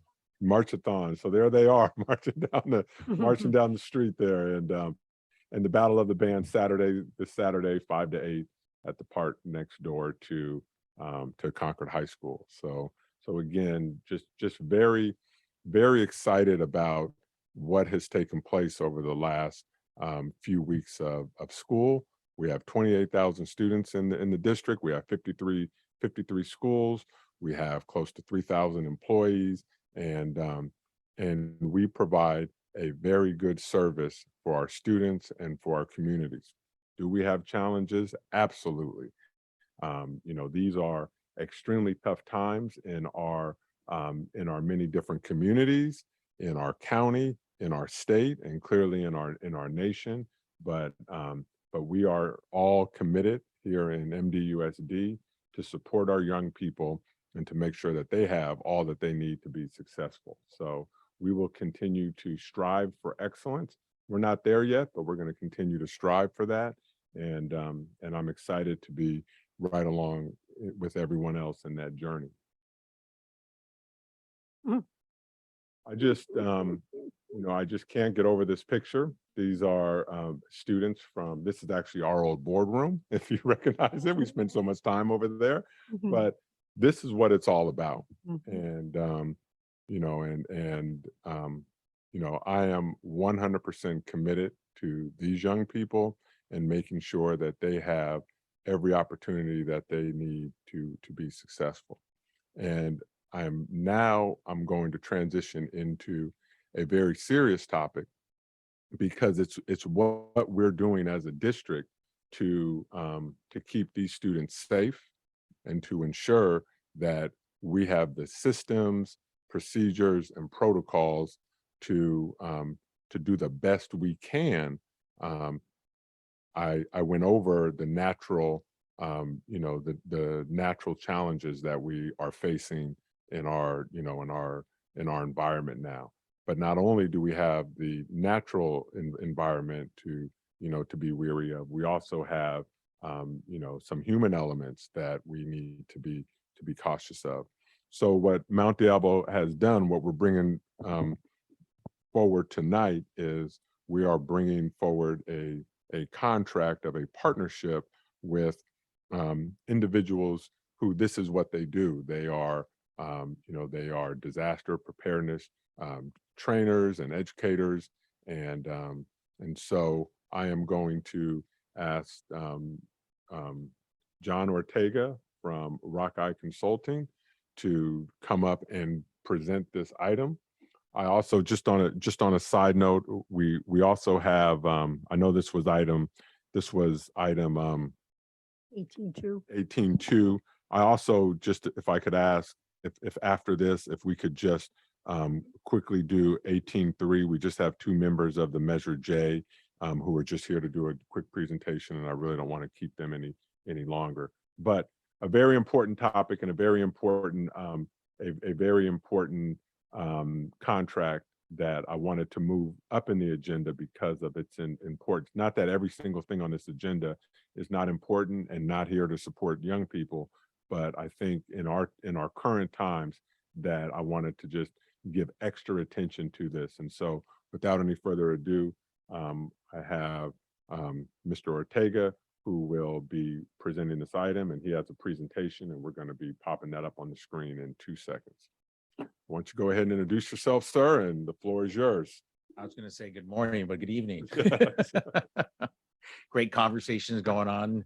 President Mason, trustees, Dr. Clark, superintendent, Mr. Alvarado, cabinet members here of the audience. My name is John Ortega. I am the principal partner at Rockeye Consulting. Basically, what that basically means is I'm just the co-founder of the company, is a simple way of saying it. So this evening, as Dr. Clark was elaborating on, you're hearing a lot of things in the news and a lot of districts and a lot of reviews that are occurring right now as we speak. And I can touch on a few others that we are currently doing as well. And touch on, we're just right over the hill in Berkeley as well. They're going in their full services and reviews and things like that also. So if we can just start off real quick. Let's see, there we go. Just a little bit of cover who we are, what we do, a little bit about the proposal to kind of give you a little bit more of an overview and perspective as to what it means. And then also, what is a video surveillance assessment? What does it mean? What does it look like? And what are the outcomes for yourselves? And then obviously any questions And for your protocols, I don't know if you ask questions during, please, or at the end, however you want to do it, please just stop me and I can elaborate a lot more. So this is just a little bit on my background and who I am, just to kind of give you an overview. I did serve in law enforcement up to the rank of chief of police. I did attend the FBI National Academy. I am certified as well as a few others in Department of Homeland Security. That's why we're able to provide you and offer you these added levels of training and certifications that's going to be provided to your staff, but not only to the staff at the school sites, but also to Dr. Clark and his cabinet and the rest of the directors in creating an emergency operations center. And I'll touch a little bit more on that and how that's all going to work itself out. But again, this has been very privileged to attend. Again, Homeland Security training is in Anniston, Alabama. That's the main training center there. I did attend New Mexico Bomb School out there as well at New Mexico Tech as part of Homeland Security as well. As you can see, what they call CBRN. It covers the whole gamut of what CBRN actually means: chemical, biological, radiological, nuclear, and explosives. So that's kind of just give you an overview of kind of my background and others. My business partner has a lot of experience in the disaster area. He's also a veteran of the Air Force and flew as well. So we kind of blend ourselves together, and our whole team has a lot of this type of background also. Again, what we do here is, we look at safety vulnerability assessments. What does that look like? Currently under the proposal, this isn't one that we'll be doing for you, but it gives an overview perspective on seeking those vulnerabilities and providing options for consideration to mitigate those. Again, looking at training and drills, and we'll get a little bit more into that. But, again, I reference how we're going to be training your school staff, the upper administration as well. And then we want to lay the foundation and how that's going to be established. And then we want to build from there. As they say, you don't build a house from the roof down, you build the foundation up. And that's what we want to establish. And that's how we'll get into all that. School site safety plans as well. We do a lot of review on that. Emergency Operations Center. You see these acronyms, in education, there's a ton of them. In our world, there's a ton of them too. CERT just means School Emergency Response Teams. CERT, the other C, is Community Emergency Response Teams, is preparing your community for disasters to help out, is what that is. This is the proposal being put forward in front of you this evening. To get a little bit more into detail, is review your comprehensive school safety plan. As most of you already know, that has to be reviewed and updated every year and approved by you by March of every year. But we really want to dial into it and really look at it and the effectiveness of it, not just another 100-page document that sits on a shelf and does nothing. I mean, let's be honest. And then the other part is the true emergency operation plan. So what we're going to do is actually sit down with each one of your sites and evaluate that with their site team members and give them a true evaluation and update on their emergency operation plan and the effectiveness and how it can be utilized on a day-to-day basis if needed. Again, not something on the shelf, but something that's effective. As you can see to your left on this screen over here as well, is also we're going to be recreating your site emergency maps. Really not able to see so much of it, but below is the legend itself, and it's going to explain all the icons. And so we're going to actually work with all your sites in developing these site maps. As you can see, the buildings are going to be numbered. You're going to have evacuation routes in there. You're going to have medical triage areas identified. You're going to have areas of parent reunification. You're going to have all of these things in there, all your emergency shutoffs, or let me back up, your utility shutoffs, gas, electrical, water, things like that. Those will be identified on this map. So if I'm a new employee, I can literally first day look at the map and know what I have to do in that emergency. So again, we want to make it very simplistic and user-friendly in that manner. With that said, as I mentioned about the Emergency Operations Center training, is developing the Emergency Operations Center or enhancing what you already have, and then providing that layer of training on roles and responsibilities for utilizing and operating a true EOC, as they call it, in that manner. As I mentioned about reconstructing the maps, I already explained that. And we're actually going to be providing a few drills at your sites after as well. So as you can see, we're going to come in, meet with your sites, develop your emergency plans, provide them some levels of training. What we want to say is the incident command system 100 for schools. What is it? What's the roles and responsibilities? We always say that it's already there, but now you're just translating it into emergency world language. It's no different. And so we're going to be providing that for them. And this is something Mr. Alvarado, as I say, squeezed us on to add a few more trainings on top of that as well, coupled with an active shooter training, not a drill, but a training. So an overview of providing options, what to do in these types of emergencies. A lot of what we train on is, yes, it's where you work, but you have also an outside life. So we want to be able to lend that self to your outside life, so you can be prepared. Everyone goes to a movie, a restaurant, a market, or whatever it is, you're out there, out and about, living your everyday life. So we're hoping that that translates into that as well. So it adds a little bit more value to the individual that's receiving the training. And then, as I said about the drills, the active shooter, that kind of stuff. And then also, as part of that is the video surveillance assessment. And so what we're going to do is actually come onto your sites and look at it and saying, okay, what existing cameras do you have in locations? And then add a little more to that, and the value of, do you need more in certain locations, identifying those locations, but not only locations, but angles as to where they need to be placed. Not just placing a camera and then have it static and just look directly straight.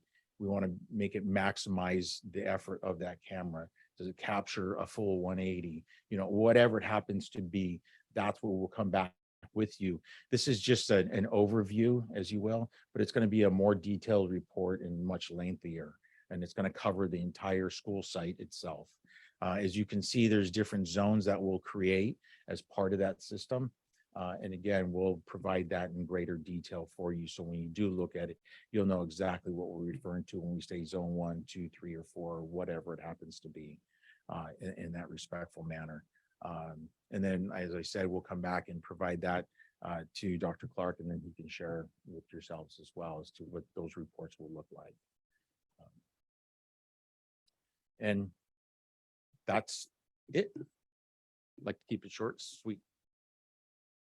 I have a quick question. When you talk about, which we hope never happens, but if there's a active shooter or something, you know, in Mount Diablo, you're dealing with a lot of different police agencies. Like I know, because I'm an unincorporated area, they have a whole command center that they roll out. But so would also part of the plan being either getting them all to work in concert together, or just each school knowing what that number is they need to call if they need something like that? Or I guess it wouldn't even be the school, it would be the district office calling and saying, here's what we need. That's a great question. And that's the other added value that we bring because of developing those relationships between the sheriffs and PDs or police departments with the school sites. By law, when we have to rewrite these emergency plans, by law now stipulates that you have to have police or law enforcement and fire sign off on these plans. So again, that brings and builds that relationship. We can give the best as far as, you know, where to go in an evacuation and things like that. But when it's all said and done, they're responding, not us, even though our backgrounds will lend itself to all of it. But in reality, they're going to be responding appropriately. But yes, we definitely bring them together so that when we actually do drills, we want to incorporate them into it as well. Okay, very good. Thank you. You're welcome. Any other questions? I have some. Let's see, Navajoris and then you. I had a comment. Okay, sorry, that's the microphone. But at Mount Diablo High School, we're divided into academies, and I'm in the medical and biotechnology academy, and I'm taking a healthcare essential class. And we've actually gone over our school safety plan and gone through the drills, especially the school in an incident of an intruder drill. right? And what to do and things like that. And we've also taking incident command trainings. And yeah, I would just wanted to comment on this, that this is something super valid and super needed and valuable in our schools to be implemented.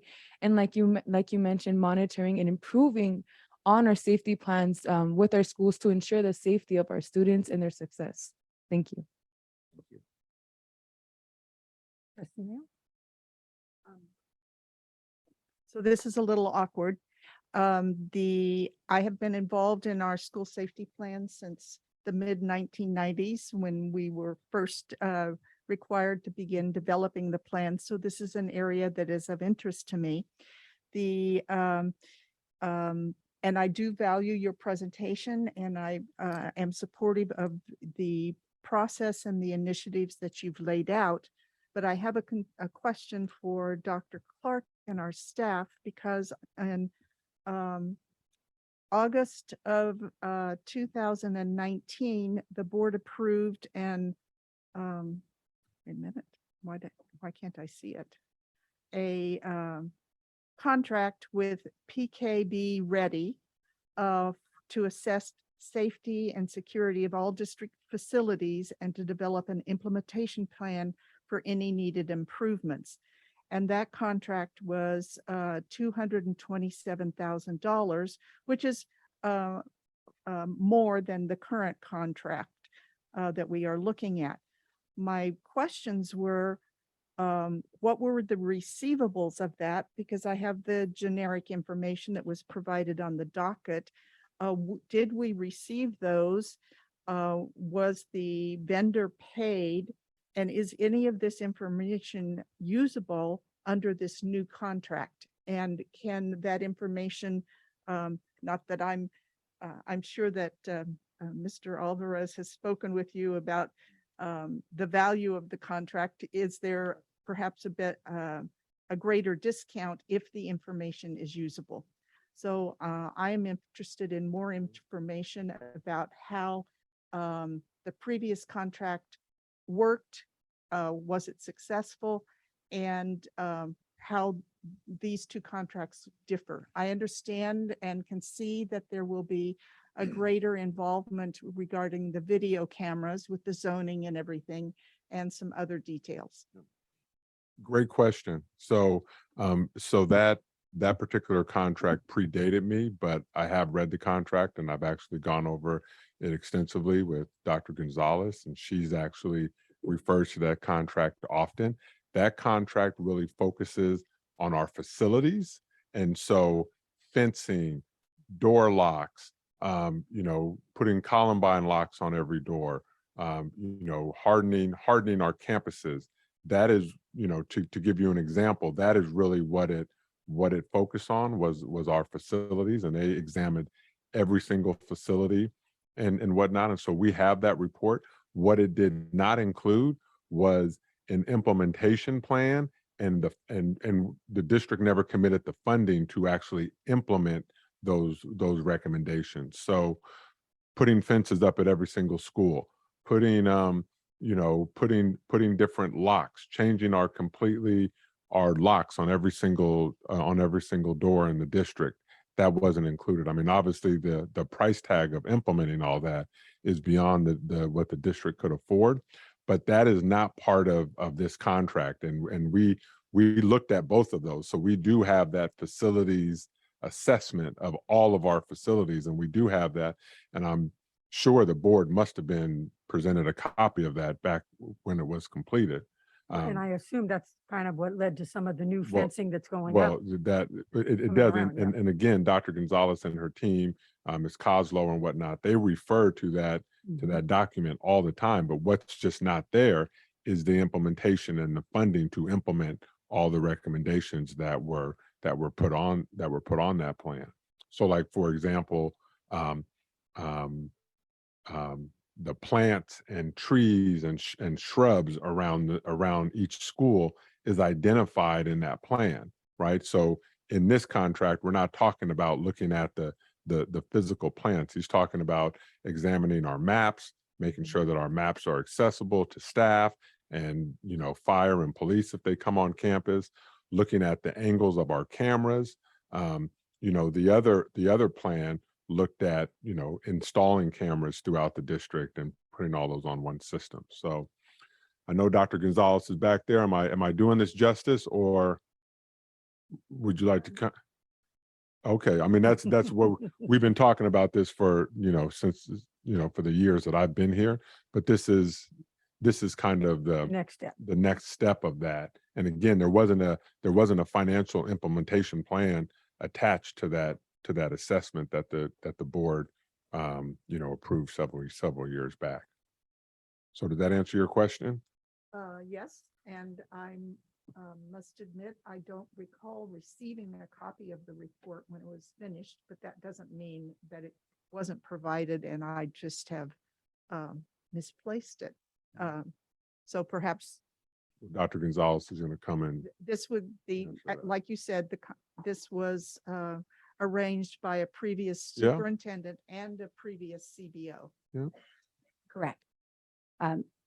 There are 3 individuals that have copies of the reports. Ms. Coslow, myself, and our attorney, Cesar Alvarado. Because of the confidential nature of what is in there, we never did send anything to the board because it wouldn't be appropriate. If there's any board member that would like to take a look at that report, I have a physical copy hidden in my office. You are welcome to come by and I can let you take a look at it. But because of the secure nature of the information that's in there, we have not made it available and we've kept it between the 3 of us. And I do recall that about maybe later that spring. So if this was in 2019, perhaps in 2020 spring, when the plans came to the board, there was a change in that the old maps were no longer included in the actual plans. There was more information redacted from the reports beginning in 2020. So I do recognize that there was a change in the actual, what do I want to say, outline of the plans that were presented to the board. So I appreciate that. Okay, thank you. Yeah, we did have a public comment from board member first. Either way. You want to go first or public comment first? Katie Cisco.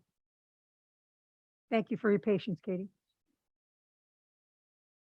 So I didn't, hi, I'm Katie Callahan Cisco. Hi. So I didn't realize that the presentation would be done. So my comments are prior to that information. I'm Katie Callahan Cisco. My husband and I have 2 children at Ayers Elementary. In May, when the Uvalde shooting occurred, I was filled with anxiety that follows these incidents. In July, when the minute-by-minute timeline came out about Uvalde, my anxiety turned to anger, a need for understanding, and a need for action. On July 18th, I sent an email to Superintendent Clark, Concord PD, members of the Contra Costa Board of Supervisors, the Sheriff, Contra Costa Office of Education, Ms. Mason, and Ms. Mayo from the board. My intention was to cast a wide net and see what the county-wide response would be. And Ms. Mason and Ms. Mayo, thank you for your immediate responses that you sent me a response that day. Unfortunately, when I heard from each of these different agencies, they all had separate plans, nothing that overlapped and nothing showing any collaboration with each other. I've discussed active shooter protocols with other parents at our school.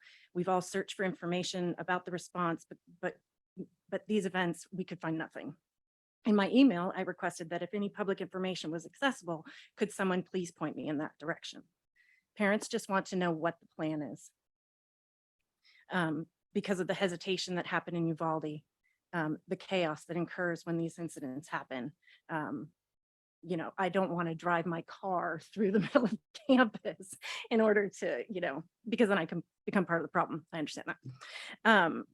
So I appreciate that you're moving forward with the Rockeye Consulting. I've read the proposal. It contains valuable information about safety, prevention, surveillance, and emergency operations. But do these trainings include thank you, Ms. May, local law enforcement agencies. The proposal is filled with federal level expertise, but I want to know that the school district will collaborate with local law enforcement to address these matters. Let's see. So my questions have been about preparation, but I also want to add now that communication to families. We as parents need to know what's happening. We need to know on site what's happening. We need to know that if the person who's supposed to send out the text message is incapacitated, how does that word get out? All of these agencies need to be working together to share ideas, what their challenges are, what their strengths. And I don't want parents anywhere to have to go through what those families went through. And I'm requesting that a town hall be set up to combine these agencies to collectively get information out to parents throughout the community. Thanks. Well, after the Parkland shooting, I was president of the board at that time, and I talked to Dr. Meyer, who was a superintendent, and we held such a meeting in this room. We had a representative from all the agencies, from the Sheriff's Department, Martinez Police, all of them came, as well as some of our staff. And it was around the same time that we were looking at getting this other contract that Trustee Mayo referred to. And they loved it. And we talked about having a code where it didn't matter what department you were with. If you heard this code and you were near a school, that meant active shooter, get there. As often happens, and I take responsibility, the superintendent left, other things came up, and we never met a second time. As soon as this happened, I knew what I was watching was not what's supposed to happen, is not what law enforcement is trained for. I got in touch with Dr. Clark. We were on the same page, and that's exactly why we're moving this direction. I've already talked to local sheriff. He's talked to Concord Police. We're connecting those departments to talk. And I said, the parents need to know what to expect to see as well.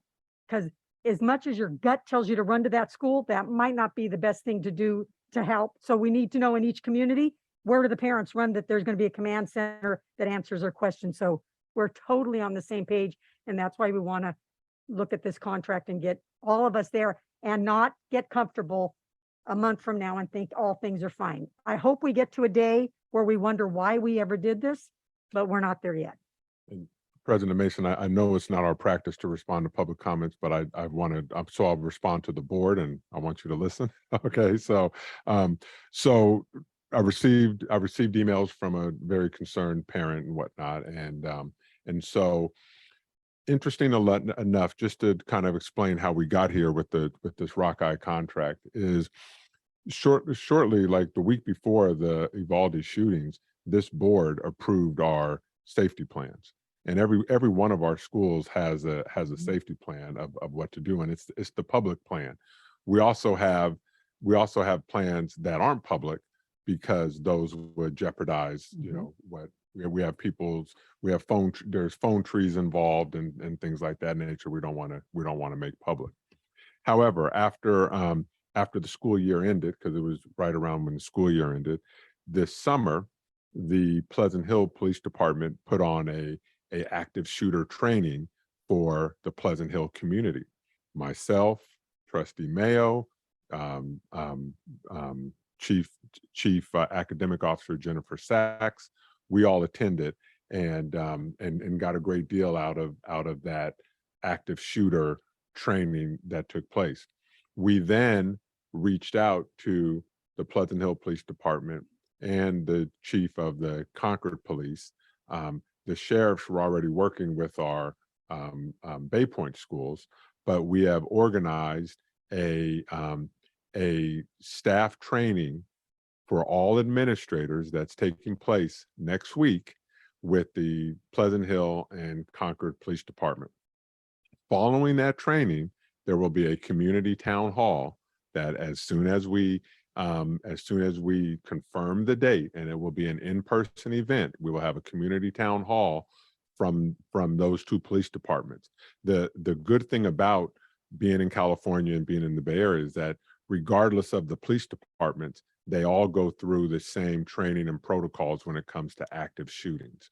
So as we get that information and as we update all of our safety plans and lay out our training protocols for the year for our staff and communities, we will have everything will be put together. And all of the questions that were included in the parents' email to all of those community folks will have been realized. We would have, as a district, we would have tightened our processes and procedures. We would have gotten training from all of our administrators with the active shooter trainings of our local police departments. We will then have all of our safety plans updated and our maps updated and basically modernized to deal with this issue. And then we'll have a parent community forum where parents can come and hear the same message that our administrators are hearing from our police departments. So that's why we're here tonight, and that's why we have Rockeye bringing this proposal forward. Because again, although I know a lot about safety training, I don't have the expertise that Mr. Ortega and his team have. Go ahead, come on. Yeah.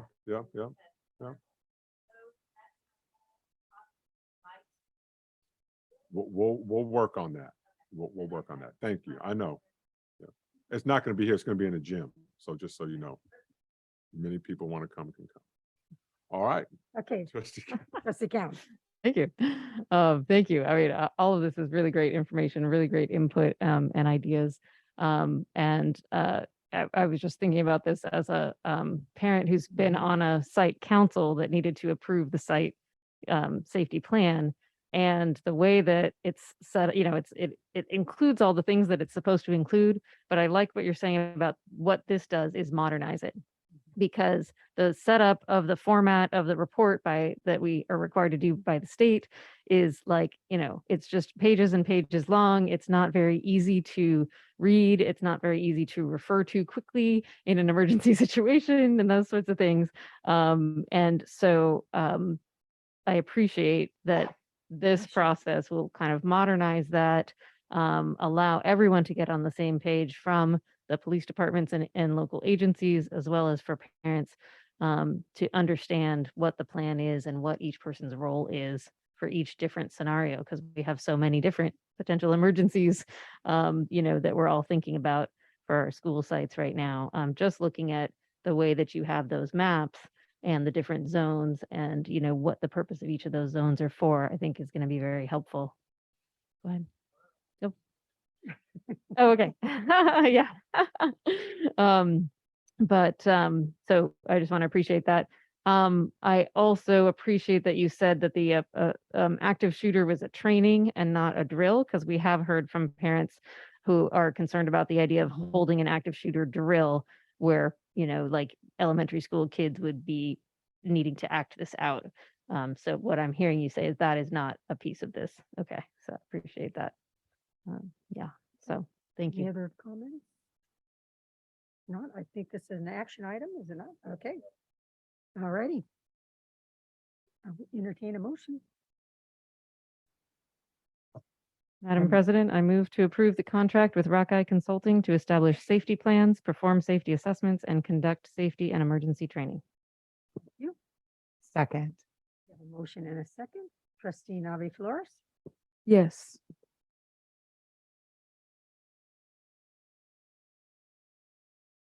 And that passes 5+1. Thank you. I was gonna say, I think we'll be seeing more of you.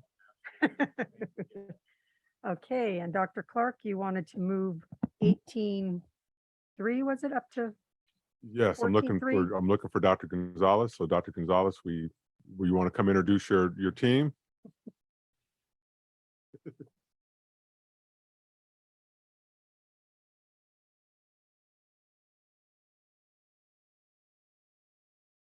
you very much. I would like to introduce the chair and the vice chair of the Measure J CBOC, Citizens Bond Oversight Committee. It's been a pleasure to work with these two leaders this year, well, at least over the last few months since I took this group over. Every year they are scheduled to come to the board and do a presentation and give you all an update. And so that's what they're doing here this evening. Thank you. Thank you. So good evening, Dr. Clark, members of the board, staff, and members of the public. I'm Gina Haynes. I'm the chairperson of the Measure J Citizens Bond Oversight Committee. So tonight we're here to present the annual report for July 1st, 2020 to June 30, 2021. How do I work this thing? There it is. So on May 13th, 2019, the board appointed a majority of the members of the Citizens Bond Oversight Committee for Measure J. I currently sit as the chair and Michael Langley as vice chair. So during this period, the committee had 4 meetings where quorum was present at each meeting. While progress on projects was slow during this period, the committee did review quarterly expenditure reports. The independent audit was informed of progress on technology and security assessments and saw notable progress on the district-wide facilities master plan and the needs assessment. This slide just goes over the action taken at each meeting. So under the direction of Dr. Gonzalez, the committee has seen vast improvements on keeping the Measure J website current with reports, presentations, approved meeting minutes. We've seen timely noticing of public meetings and providing backup documents to members. And then the development of the project priority list based on real data identified in the updated facility master plan and needs assessment. So for the annual report for July 1st, 2020 through June 30, 2021, the 2018 Measure J Citizens Bond Oversight Committee has not uncovered any deviation from Prop 39 requirements. So in addition to the submission of our annual report tonight, the committee would like the board to address the unexcused absences and consider removal of 2 members. According to the committee bylaw section 5.6, removal vacancies, the board may remove any committee members for any reason, including failure to attend 2 consecutive committee meetings without reasonable excuses. Upon a member's removal, the seat shall be declared vacant. So there are 2 individuals that have missed the last 2 meetings. These members have had a history of poor attendance, missing between 8 and 10 of the 14 meetings that we've had over the last 3 years. They did not notify the chairperson or MDUSD staff that they would be absent. They regularly receive communication from Dr. Gonzalez, who clearly explained the need for a quorum, and each was individually contacted by the vice chair in early August prior to the meeting and still did not notify staff nor attend the last meeting. So tonight, the action that we're asking you to take is make vacant 2 positions on the CBO seat due to lack of adherence to Measure J bylaw section 5.6. This concludes my report. Thank you. Any questions? No questions. I appreciate the report.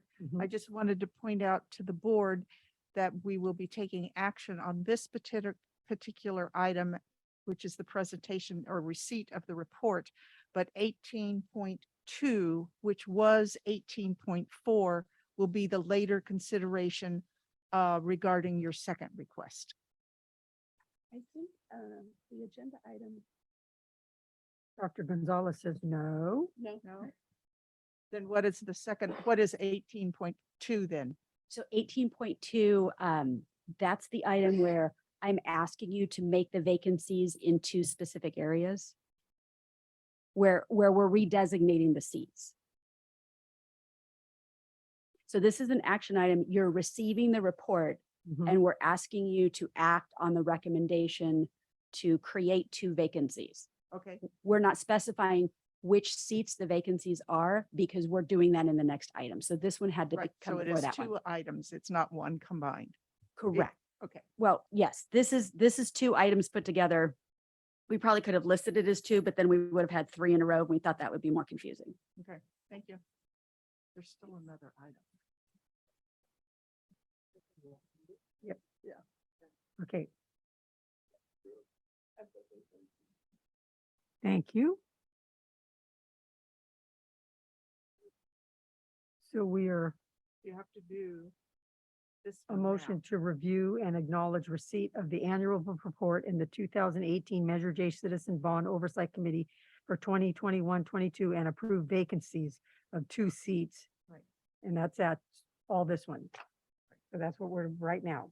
Can I just say so moved since Yes, you you can said it so out moved. loud? Thank you. So moved. Thank you. Second. Okay, we have a motion and a second.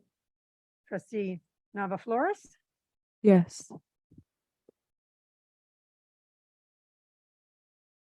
And that passes 5-1. Very good. Thank you for your time volunteering. All righty. Is that all we're moving up right now, or Dr. Clark? Yeah, we're gonna do the next item later on, okay? But you guys don't have to stay for that if you don't want to. Okay, thank you. All right. So now we're on consent agenda. Correct? All right.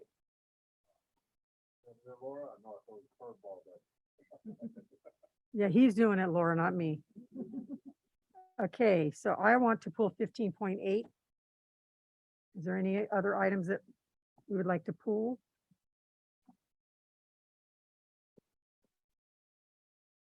If not, I would entertain a motion.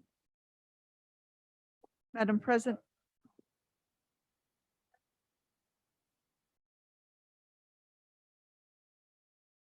Madam President, I move the board approve the consent agenda with the exception of 15.8, which will be which is pulled for separate consideration.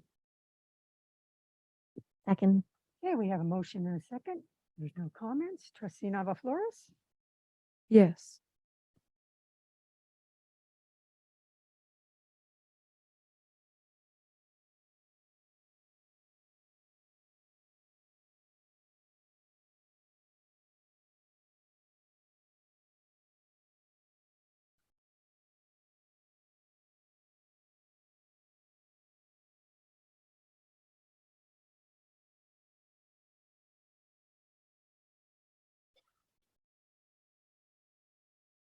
And that passes 5+1. Very good. Okay, the item I pulled, no shock, I'm sure to my fellow board members, is we have an event coming up next week, which in itself is problematic, but that's okay. The way this has been explained to me, it's one of my favorite things, a contract where we're saying the people don't need to be fingerprinted. So the way it was explained to me the last time is this agency plans the event, but don't necessarily put the event on. They just get paid to plan the event. They're event planner. So who hires the DJ then? Are we hiring the DJ, or does the DJ come as part of the package deal? So the event planner, the events to the T, Mhm. the gentleman who we work with, he has a list of vendors that we utilize as a district. So my understanding is that sometimes some of those specific people, so for example, the DJ is probably what you're concerned Yeah. about. I do not know if he is actually fingerprinted himself. Now, that being said, the gentleman who runs events to the T is fingerprinted. At this particular event, we have a bunch of different games and things coming, but not people with those games. So meaning the kids will be doing like, I don't even know what they are, like skee ball or Video games, arcade Video games, games, photo yeah. booths. those don't have people with them. We will have 25 volunteers at the event who are all fingerprinted, who are either members of our staff or parent volunteers, right? The DJ himself, I cannot say that he is fingerprinted. I do not know, but the DJ will sit separate of the children. And there is an admin who's the go-between for, the kids come up and say, hey, I want a certain song played, that type of thing. So. And then the setup, is that all done by parents and volunteers? So my understanding is yes, that the Okay. parents and the volunteers are setting up. Now, Events to the T brings all the stuff. So I can't assure you right now in this moment that there aren't people who drive the truck. Right. And that type of thing. Yeah. So Okay, my only concern is maybe high schoolers have changed, but when I went to high school dances, I always could find a way to sneak out and do stuff I probably shouldn't be doing outside. So I just want to make sure, if we don't know if this DJ is fingerprinted or not, that there's always someone with eyes on, because I guarantee there also will be interaction with kids when you have a DJ. Yes, so when So- I spoke with the principal at Northgate this morning, what she said is they have an admin, so the DJ is set like on a stage or separate from the students, and there is an admin who sits between the DJ and the students as they come up and request songs. Okay. Thank you very much. Thank you.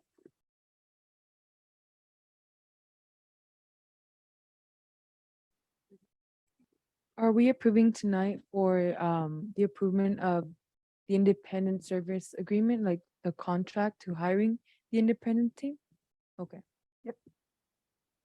And like I said, unfortunately, it's next week, so I don't want to ruin their homecoming and say they can't have this event. But this is something you will learn, maybe because I used to be a safety or person at my other job, that I want to make sure everybody around our kids is checked out. So I just keep calling it to their attention. All righty. So having said that, I will entertain a motion. Madam President, I move the board approve the independent service agreement with Events to the T and Mount Diablo High School District on behalf of Northgate High School as presented. Thank you. I'll entertain a second. Second. Okay, we have a second. And trustee Nava Flores. Yes. And I'm going to assume the assurances I got were correct, so that'll be 5-1. All righty, that takes us to our business now, which is 18, okay, got a card, 18.1, review and potential approval of certification of District 2021-22 unaudited actuals financial report. And let's have the report first, and then we'll have the public comment. All right. We have Dr. Gonzalez and team, or just Dr. Gonzalez? On their way. Okay. Seems like it's one of those nights where everybody's running back and forth to their offices. So good evening. Tonight we're presenting the unaudited actuals. I do want to let you know that this afternoon, based on some of the questions that we received from you, we've added in a couple of additional graphs in order to better explain. So really what the unaudited actuals are, it explains what we received and what we ended up doing with it. Because as you know, a budget is our best assumption based on a number of assumptions of what we're going to do in a given year. So a budget is really a plan. So the unaudited actuals, some of the background about this is it's required that we do this. It's one of many phases of budget development and the reports that we do every single year. Every single school district in the state of California does this. If anybody wants to look at past years, everything is on our website. But it gives a specific picture of one day in time, just like our interim reports do. In this case, it's as of June 30th. And so it really takes us about 3 months to close the books and get everything ready. And so what it does is it takes into account all expenditures and all revenues as of that day. Oh, I do want to point out that this is verified by our external auditor. Our external auditor is Crow and Associates. I think it's just Crow. It used to be Crow Incorporated. And that report is generally presented in either December or January. Hi. So we'd like to look at the revenue, how it ended. So school district received revenue from federal, state, local source. And that is divided in unrestricted side and restricted side. So the table shows that one in different categories. So we want to look at the first category, unrestricted general purpose revenue. This is the revenue, the biggest revenue that school district received based on ADA. And this has 3 components, property tax, EPA, education protection plan, and also the state aid to make up the difference.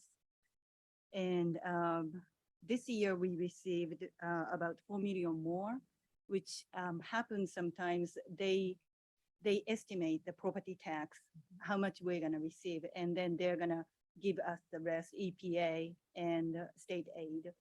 And what ended up happening was we received more property tax than they anticipated. So we received about 4 million more. So we are anticipating a prior year adjustment in 22-23. And federal revenue unrestricted side, we stopped receiving. We used to receive like cost money and other things. We don't receive it anymore. Other state revenue in unrestricted side, this is lottery and mandated block grant. Closer. And other local revenue on unrestricted side, this is use permit revenue from the local businesses, local groups, and also the interest earnings. And let's go to the restricted side. Yeah, it's still here. No, not yet. So restricted revenue, federal funds, this is like the title programs, title 1, 2, 3, 4. One is based on the free and reduced meal count. 2 is like more like professional development. And title 3 is English learner, those different things. And also CSI funds, many different funds, but CSI funds is, I have to remember this, comprehensive support and improvement funds among different federal funds. And this 36 million includes about the 18 million of COVID one-time funds.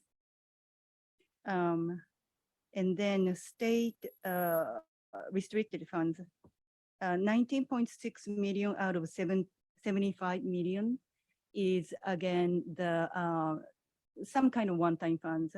Some are COVID related and some are like A through G grant. And at this point we receive just one time. And educator effectiveness is part of it. And Stars on Behalf is part of this 75.8 million. And local revenue restricted side, this is from the local organization, parents, parent club, city, and a different kind of agreement. And then next slide is, it's showing the contribution to the restricted side. This is the contribution from unrestricted general fund to restricted general fund.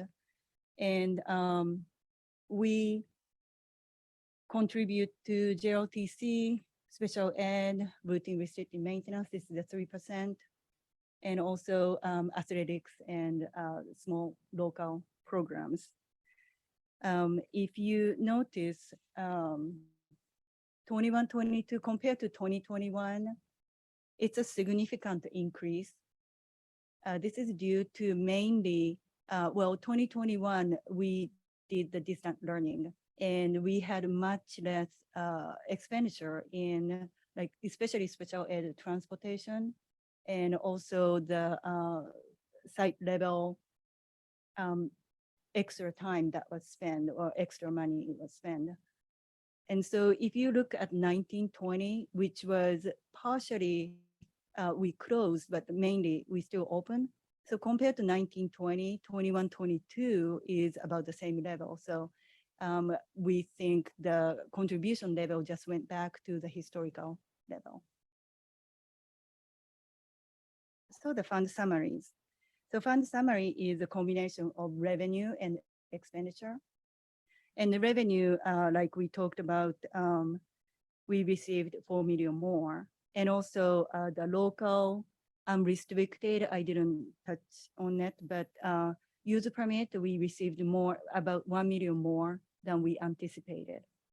And expenditure side, just like last year, we moved as much expenditure that we can pay from one-time funds from unrestricted to restricted. We did it throughout the year, but at the same time, we did more at the end of the year. One of the example is like, sub-teachers cost rate, we increased compared to the beginning of the school year. The difference, we moved it to one-time funds. And the historical, regular rate we paid from unrestricted funds. And other change was, so textbook adoption cost, we budgeted for it and we ordered it, but we didn't receive it. So it was not recorded in 21-22 book. So we are anticipating that to be recorded in 22-23. Another thing is some settlement we anticipated to happen within this year. It seems to happen next year. I didn't see the expenditure actually happened. And also when we were closing, there was some expenditure expected to be paid out of Title I was moved to different restricted program. And September 30th is the deadline, but we can kind of guesstimate how much it will be. And with Title I funds, we have a 15% carryover cap. And to clear that requirement, we moved some expenditure from LCFF supplemental, which is unrestricted expenditure, to Title I expenditure. So that kind of freed up the money. And also special ed contribution came less than we anticipated. It was the same level than compared to 1920, but it was a little less than we anticipated. So all the combination of revenue receiving more and less contribution or less expenditure moving to unrestricted to restricted, that resulted in notable increase in the ending fund balance.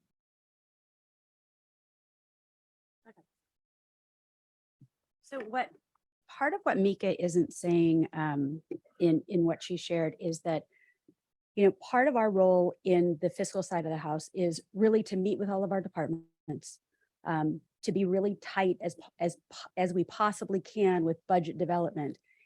And then what ends up happening is at the end of the year, we wait and we see what happens. And certainly at first interim, we're able to do corrections. Second interim, we're ready to do corrections. And then what happens is the end of the year comes around and we have a lot of one-time funds that are either use them or lose them. Title I is a good example, but we have a number of those. And so what we end up doing over the summer after everybody else is gone and they've closed their books, we sit down and we try to figure out, okay, what can we legitimately spend and move over so that we don't have to give back funds. It's been exceptionally challenging over the last year because of new one-time funds that have popped up. Like we ended up getting $1.4 million from the state that could only be used for COVID testing and discussions about COVID testing, right? And so then we go back and we try to find allowable expenses and then we figure out how to fit them in. So this is what we've been dealing with over the course of the last year.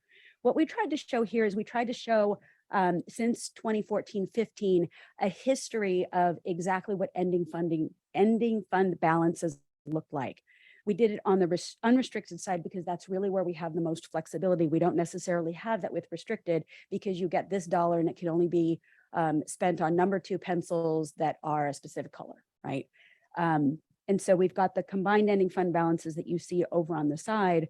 One of the questions that we received was, why is it that we're at 87 this year? Like what happened in 2015, 2016? The same exact thing happened back then. We went back and we did the research and found out that there were some one-time funds. And what was the other thing that happened in 2015, 16? 16, 17, we had the raise.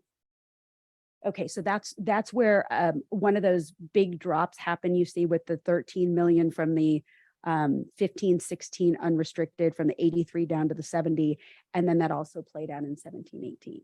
So you can see how some of these things are trending over time.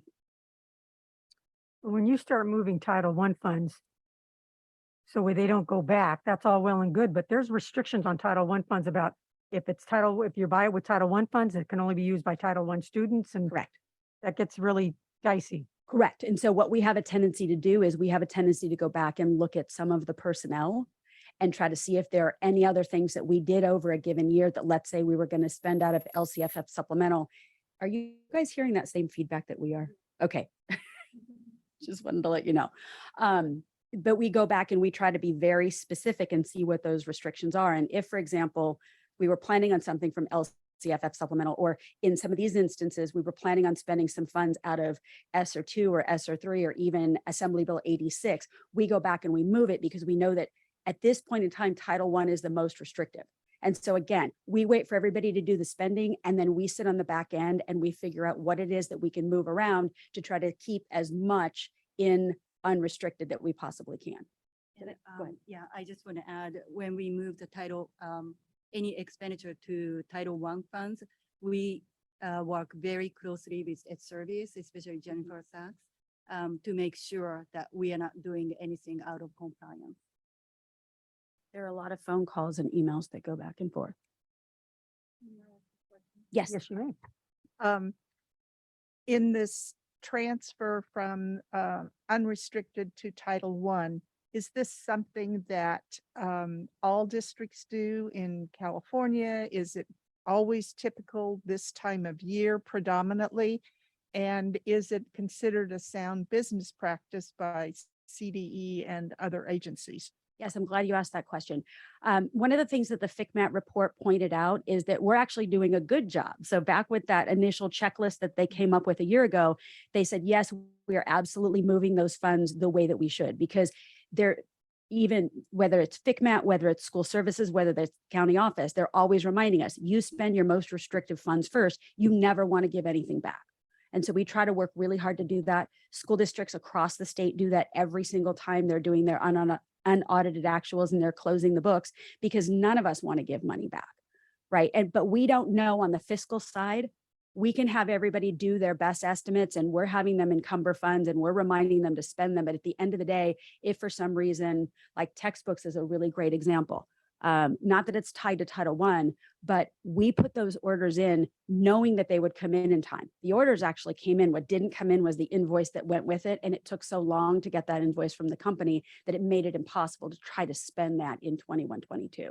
And so that's some of the dancing that we see going on in the summer is, you know, and that's why some of our busiest time of the entire year for school districts is really in the middle of summer, because we're trying to do those reconciliations across the board. Everybody's doing it. Thank you. Sure. I have a question. Yes. So do we have a record then of how much money we've had to give back over the years? Like, or have we had to give money back in terms of Title I or things like that? It rarely happens. Title I have never seen it. Last year, we couldn't meet the 15% requirement, so we asked for a waiver, but that waiver is not like something we can ask every year. And the money sometimes we send back is like academy money. We receive money for from the state for the academy. And sometimes we don't have the enough eligible student. And at the end, after we close all the book and then they look at the eligible student and we didn't meet the minimum number. And so that ended up, okay, we are gonna receive less money and we have to give back. There was a report that we recently received from the County Office of Education. And what they did was they took all the school districts in our entire county and they showed us exactly what was left in Title I spending. And at that point in time, I think we were somewhere in the neighborhood of $2,700 that we hadn't spent, that they wanted us to just go back and double check.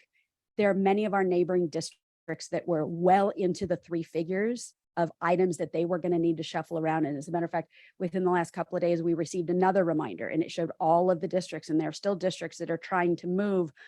Like one district had like $290,000 that was trying to move into Title I because some of the things that they had expected to do during the year didn't happen. So we do a really good job. Mika and her team do a very, very good job of being able to stay on this. And I want to commend Dawn Edwards, because when she was working with Mika on a regular basis, they were absolutely on top of that. And so we do have a history of, if we're giving anything back, it's a small amount, but typically we don't. Thank you. We have a public comment. Kip Penovich.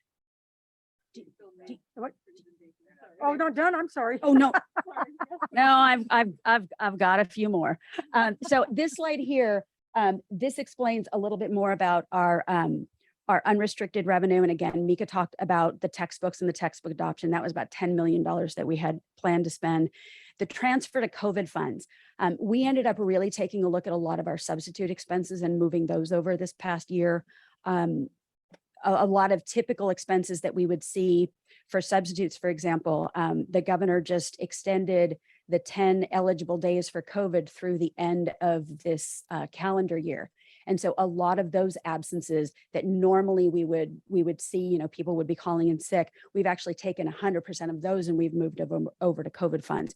So that's why we end up seeing more in the unrestricted expenditures that end up, as we say, falling out at the end of the year. I think the next slide tells a little bit about that same exact thing. Books and supplies. In services, we did go in and we took a look at all of these. I know that there were some questions about the school site local budgets.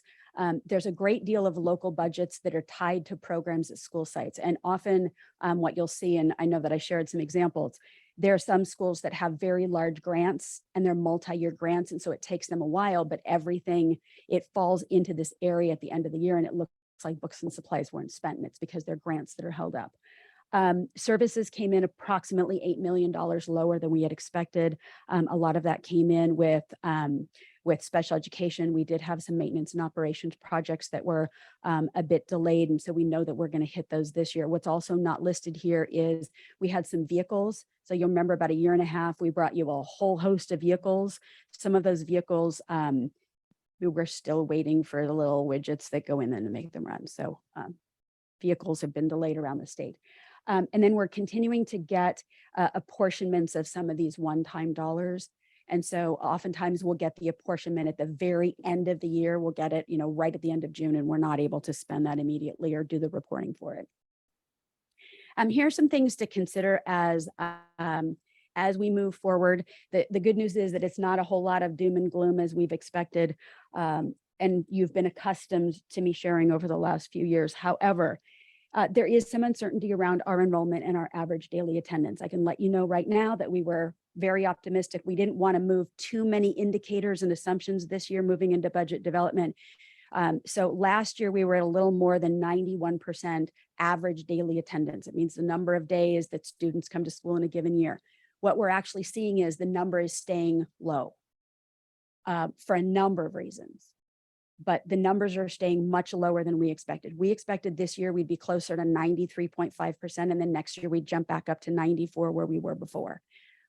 We're taking a look internally at attendance and what's happening with students and why they're not coming to school.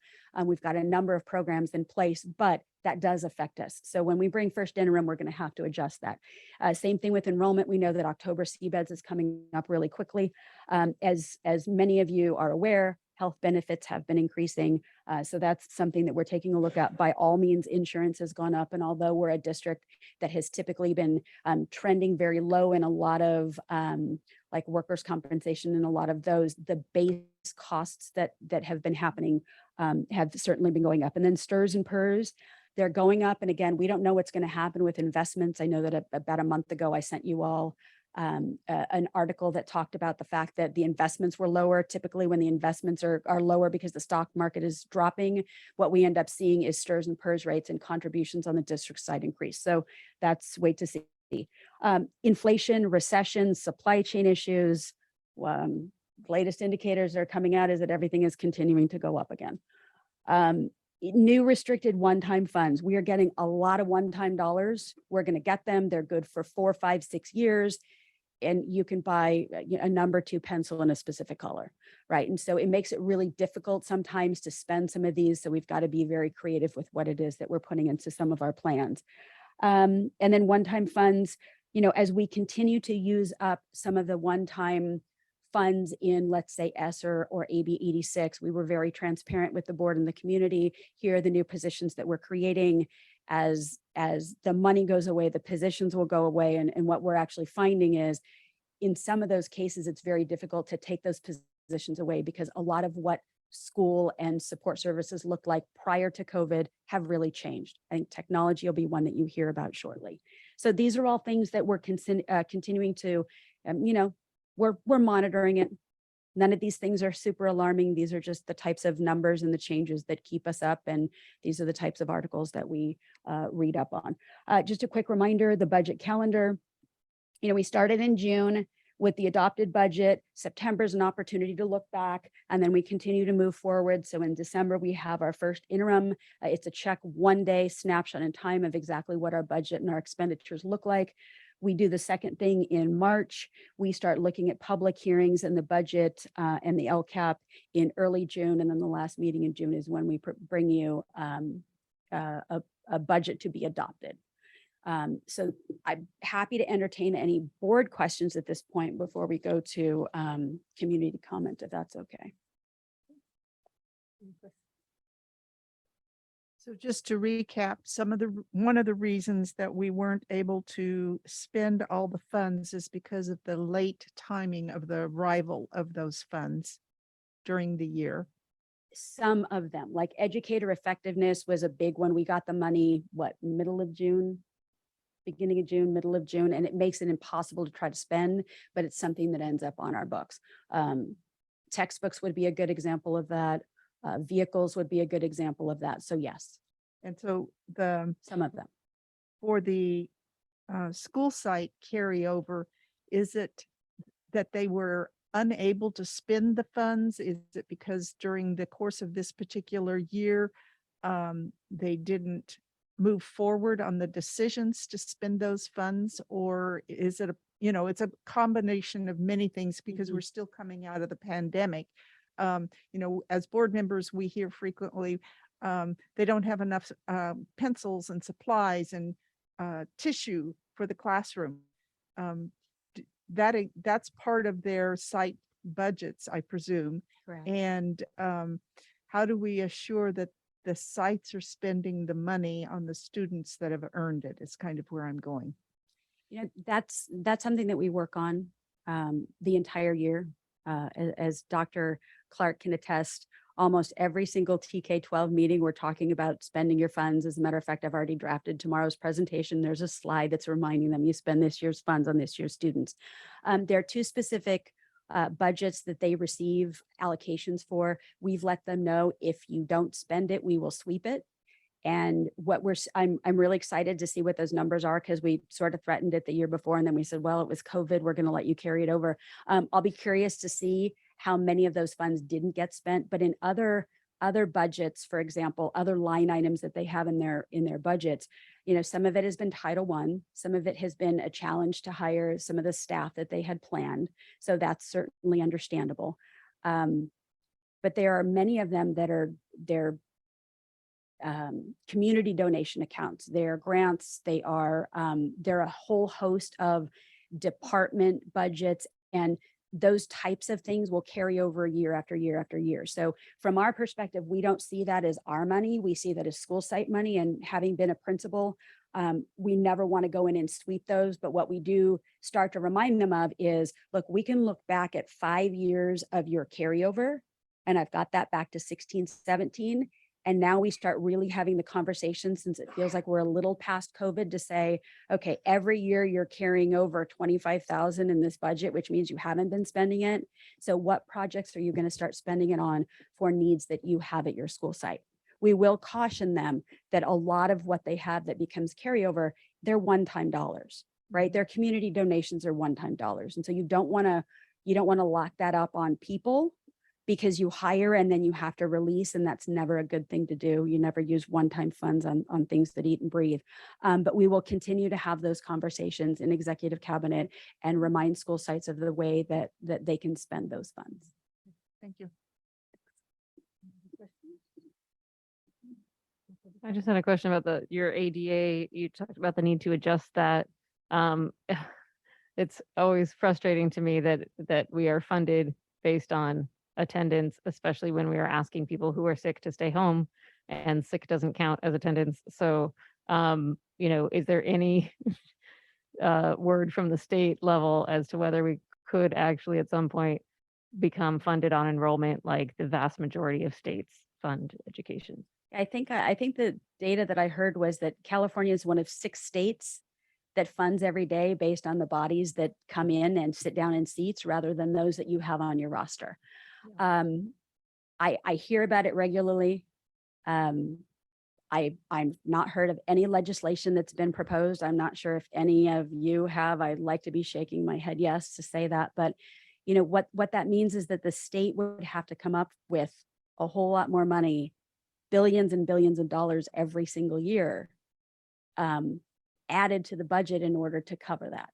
So it would be a shift in the way the state is doing its prioritization. And unless there's new revenue coming in, it would have to come from somewhere. So we continue to hear, oh, we'd love to do this, but I've not seen any actual action yet. I think that you and I will be on the front of the line saying we need to have this, but there's nothing moving forward that we can even advocate for at this point.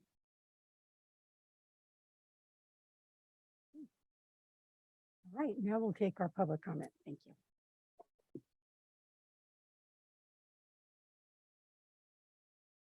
Kip, you're up.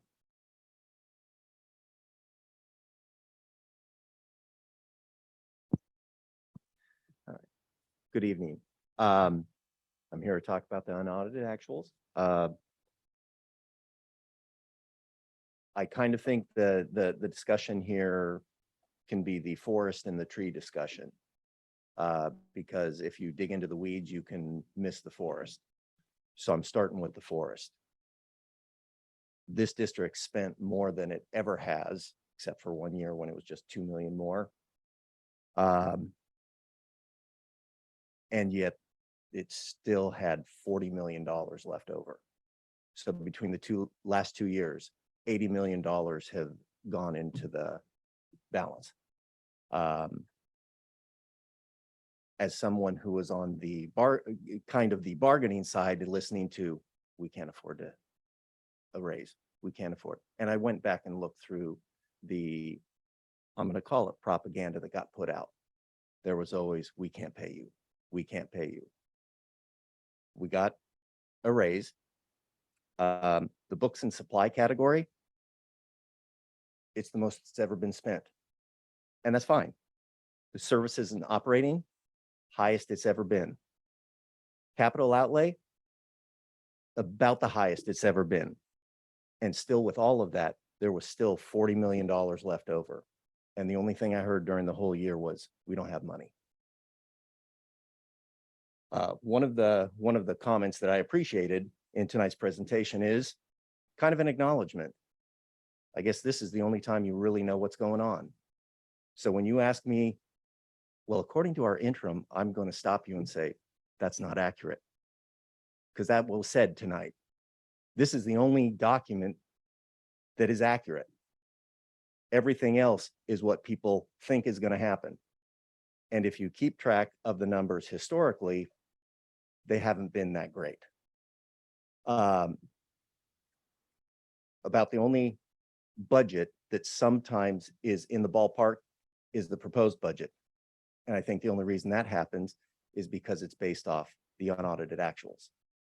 And as soon as you get to the first interim and the second interim, people just do what they think. And so it was pointed out that there are certain categories that get over budgeted year after year after year. So when people say we don't have money, outside of the unaudited actuals, I can't trust that at all, because that's just people putting numbers in places. And if there's no justification for why did you put so much in there, which it kind of comes back at the end of the year magically, I don't understand why people don't ask that question, because it happens every single year. So I'm glad we're in a good financial place. That's great. But don't ask me to feel like you've really been upfront with me about this, because all this extra money just all of a sudden appeared between the second interim and the unaudited actuals. And it happens every single year. And there should be some knowledge about why that happens. Thank you. Thank you. All right. And if that was an action item, correct? Okay. I'll entertain a motion unless there's any other questions. I move that we approve the district's 2021-22 unaudited actuals financial report. Thank you. Second. A motion and a second. Trustee Nave Flores. Yes.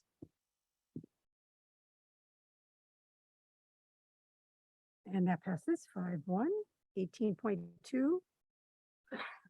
We already did. So the new 18.2 is, This is the second part of that. oh, second part of this. Got it. So I don't think we need any more information. We just need a motion. Madam President, I'll move that the board approve staff recommendation for change in membership on the Measure J Citizens Bond Oversight Committee. Thank you. Second. A motion and a second. Trustee Nave Flores. Yes.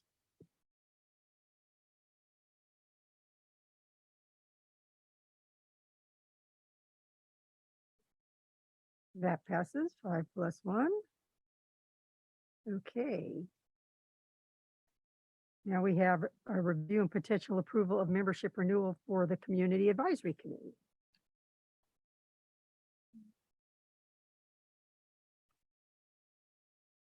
Madam President. I move that the board approve the renewal recommendations for the Community Advisory Committee. Dorothy Weisenberger, Janine Payne, Natalie Ivankovich, Lisa Buffum, Teresa Bowman, Marina Giramaldi, Ken Madera, Janet Mueller, and Matthew Zamora. Thank you. Second. We have a motion and a second. Doesn't look like there's any discussion. And a thank you to everyone for all of their time and efforts on this Yes. important committee. Very much so. Okay, Trustee Navi Flores, Yes.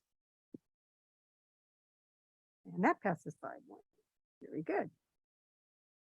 Review and potential approval of the Mount Diablo Unified School District Sunshine Proposal for 2022-2025 successor contract to the California School Employees Association and CSEA's Sunshine Proposal for the 2022 through 2025 successor contract.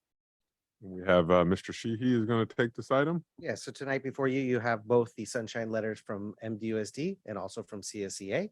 We are looking forward to sitting down at the table with CSEA in the upcoming weeks and reaching a fair contract for everyone. Thank you. Any questions? If not, I'll entertain a motion. Madam President, I move to approve the MDUSD Sunshine Proposal for the 2022 to 2025 successor contract to CSEA and CSEA's Sunshine Proposal for the 2022-2025 successor contract to MDUSD. Thank you. Second. A motion and a second. Trustee Navi Flores. Yes.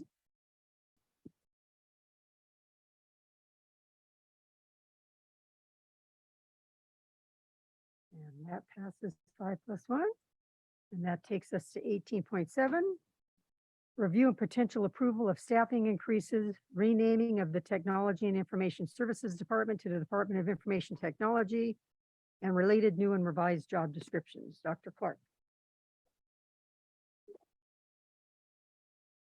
Thank you, Dr. Clark. I'm presenting for your consideration a plan to ensure that our technology department can more effectively meet the needs of our students and staff, including an increasing demand for technology support. Just as an example, in the 2021 to 22 school year, we had 16,200 open tickets in the first 5 weeks of this year. And Mario and Mike can attest to this, and the tiredness in their eyes can attest to this. We've had 5,277 open tickets just in the first 5 weeks of school, or through 5 weeks of school. So we can see that our one-to-one Chromebook program, the increase in classroom use of technologies, the deployment and management of devices and digital tools, and also securing our network against cyber threats is definitely increasing as a requirement of doing business this way. So this proposal includes, just to be very brief, an increase of 2 network technician 1 positions, and those are actually positions that Mario and Mike fill. Or similar positions to those, and an additional 2 positions that would be moved to ongoing funding from short-term funding. There's also an addition of a data integration administrator and a network manager, and the conversion of a database administrator position to ongoing funding as well. This proposal also includes, excuse me, I'm tripping over my words tonight. This proposal also includes a change to the department name, to the Department of Information Technology, to better reflect the broad range of services that we now provide. And finally, I just wanted to mention that we're also presenting this plan in recognition of a parallel process that is in collaboration with Teamsters that's ongoing right at the moment to update our 20-plus-year-old job descriptions for our network tech 1s, 2s, and 3s. Technology doesn't change in 20 years, so I don't know why that's important, but that's also included here. So I'd be happy to answer any questions you have. I know when you came and shared your technology plan in the multi-use room before, and I said, well, this sounds really good, but you're not talking about the money part of it. Well, the chickens have come home to roost, haven't they? I'm a little anxious about it being an action item for the first time we're hearing it. I guess I don't know enough about what you do to compare it to what other like jobs are. So I would kind of like to see a range for these type of jobs. What is the salary? And also I'd like to see, you know, when you get 3 years out, I mean, according to the last speaker, it's no worries because we always have more money than we know what to do with, but it's a big price tag. And I'm not saying you guys aren't worth every penny of it. And I know that the job had changed whether we were ready for it or not because of COVID. So I just, from where I sit, I need a little more information, but I'd be happy to hear questions from the rest of our board members at this time. But thank you for your presentation. All right. As a techie engineer, I'm really excited that you're going to be called the IT department. Oh my gosh, it's about time. And just all of the updating that's being done. So the motion that is on the table, or the action that is on our agenda tonight, I just want to clarify that that these items have been in agreement with the Teamsters. Is that correct? That is correct. We've shared this information with Teamsters, and that's correct. Thank you. Any other questions?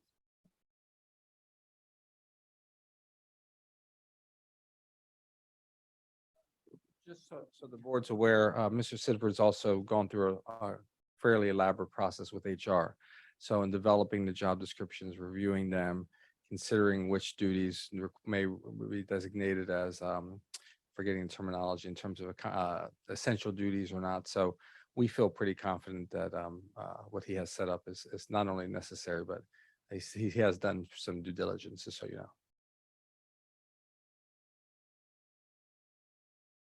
Okay, so I understand you're concerned about the expense, especially in the future years. I did ask a question of why there was a bump. And the response was because we're moving from one-time fund use back to the general fund. The expenses or the requirements for repair and attention to all of our electronic devices is not going to go away. In fact, it's probably going to increase unless we have some sort of magical tool that's suddenly available for all of our students that doesn't require, that doesn't have devices or, chips in it. So I guess I'm feeling more confident about the proposal that we have before us today. Okay. I move that we approve the staffing increases and renaming of Technology and Information Services Department to the Department of Information and Technology, and related and new and revised job descriptions. Second. Okay, we have a motion and a second. Trustee Nali Flores. Yes.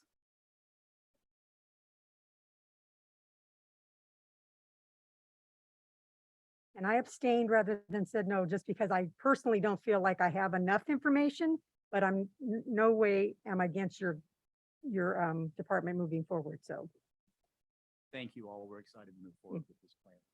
thank you. I just want to see how a 20-year-old job description, how that relates to the one-to-one model right now. So I wonder- Not very well. Goes goes from a mechanical pencil to a. I think it goes from a slide rule to a Okay, so unless I've missed something, that was the last on our agenda for this evening. So other than the board members having to sign a bunch of resolutions, we are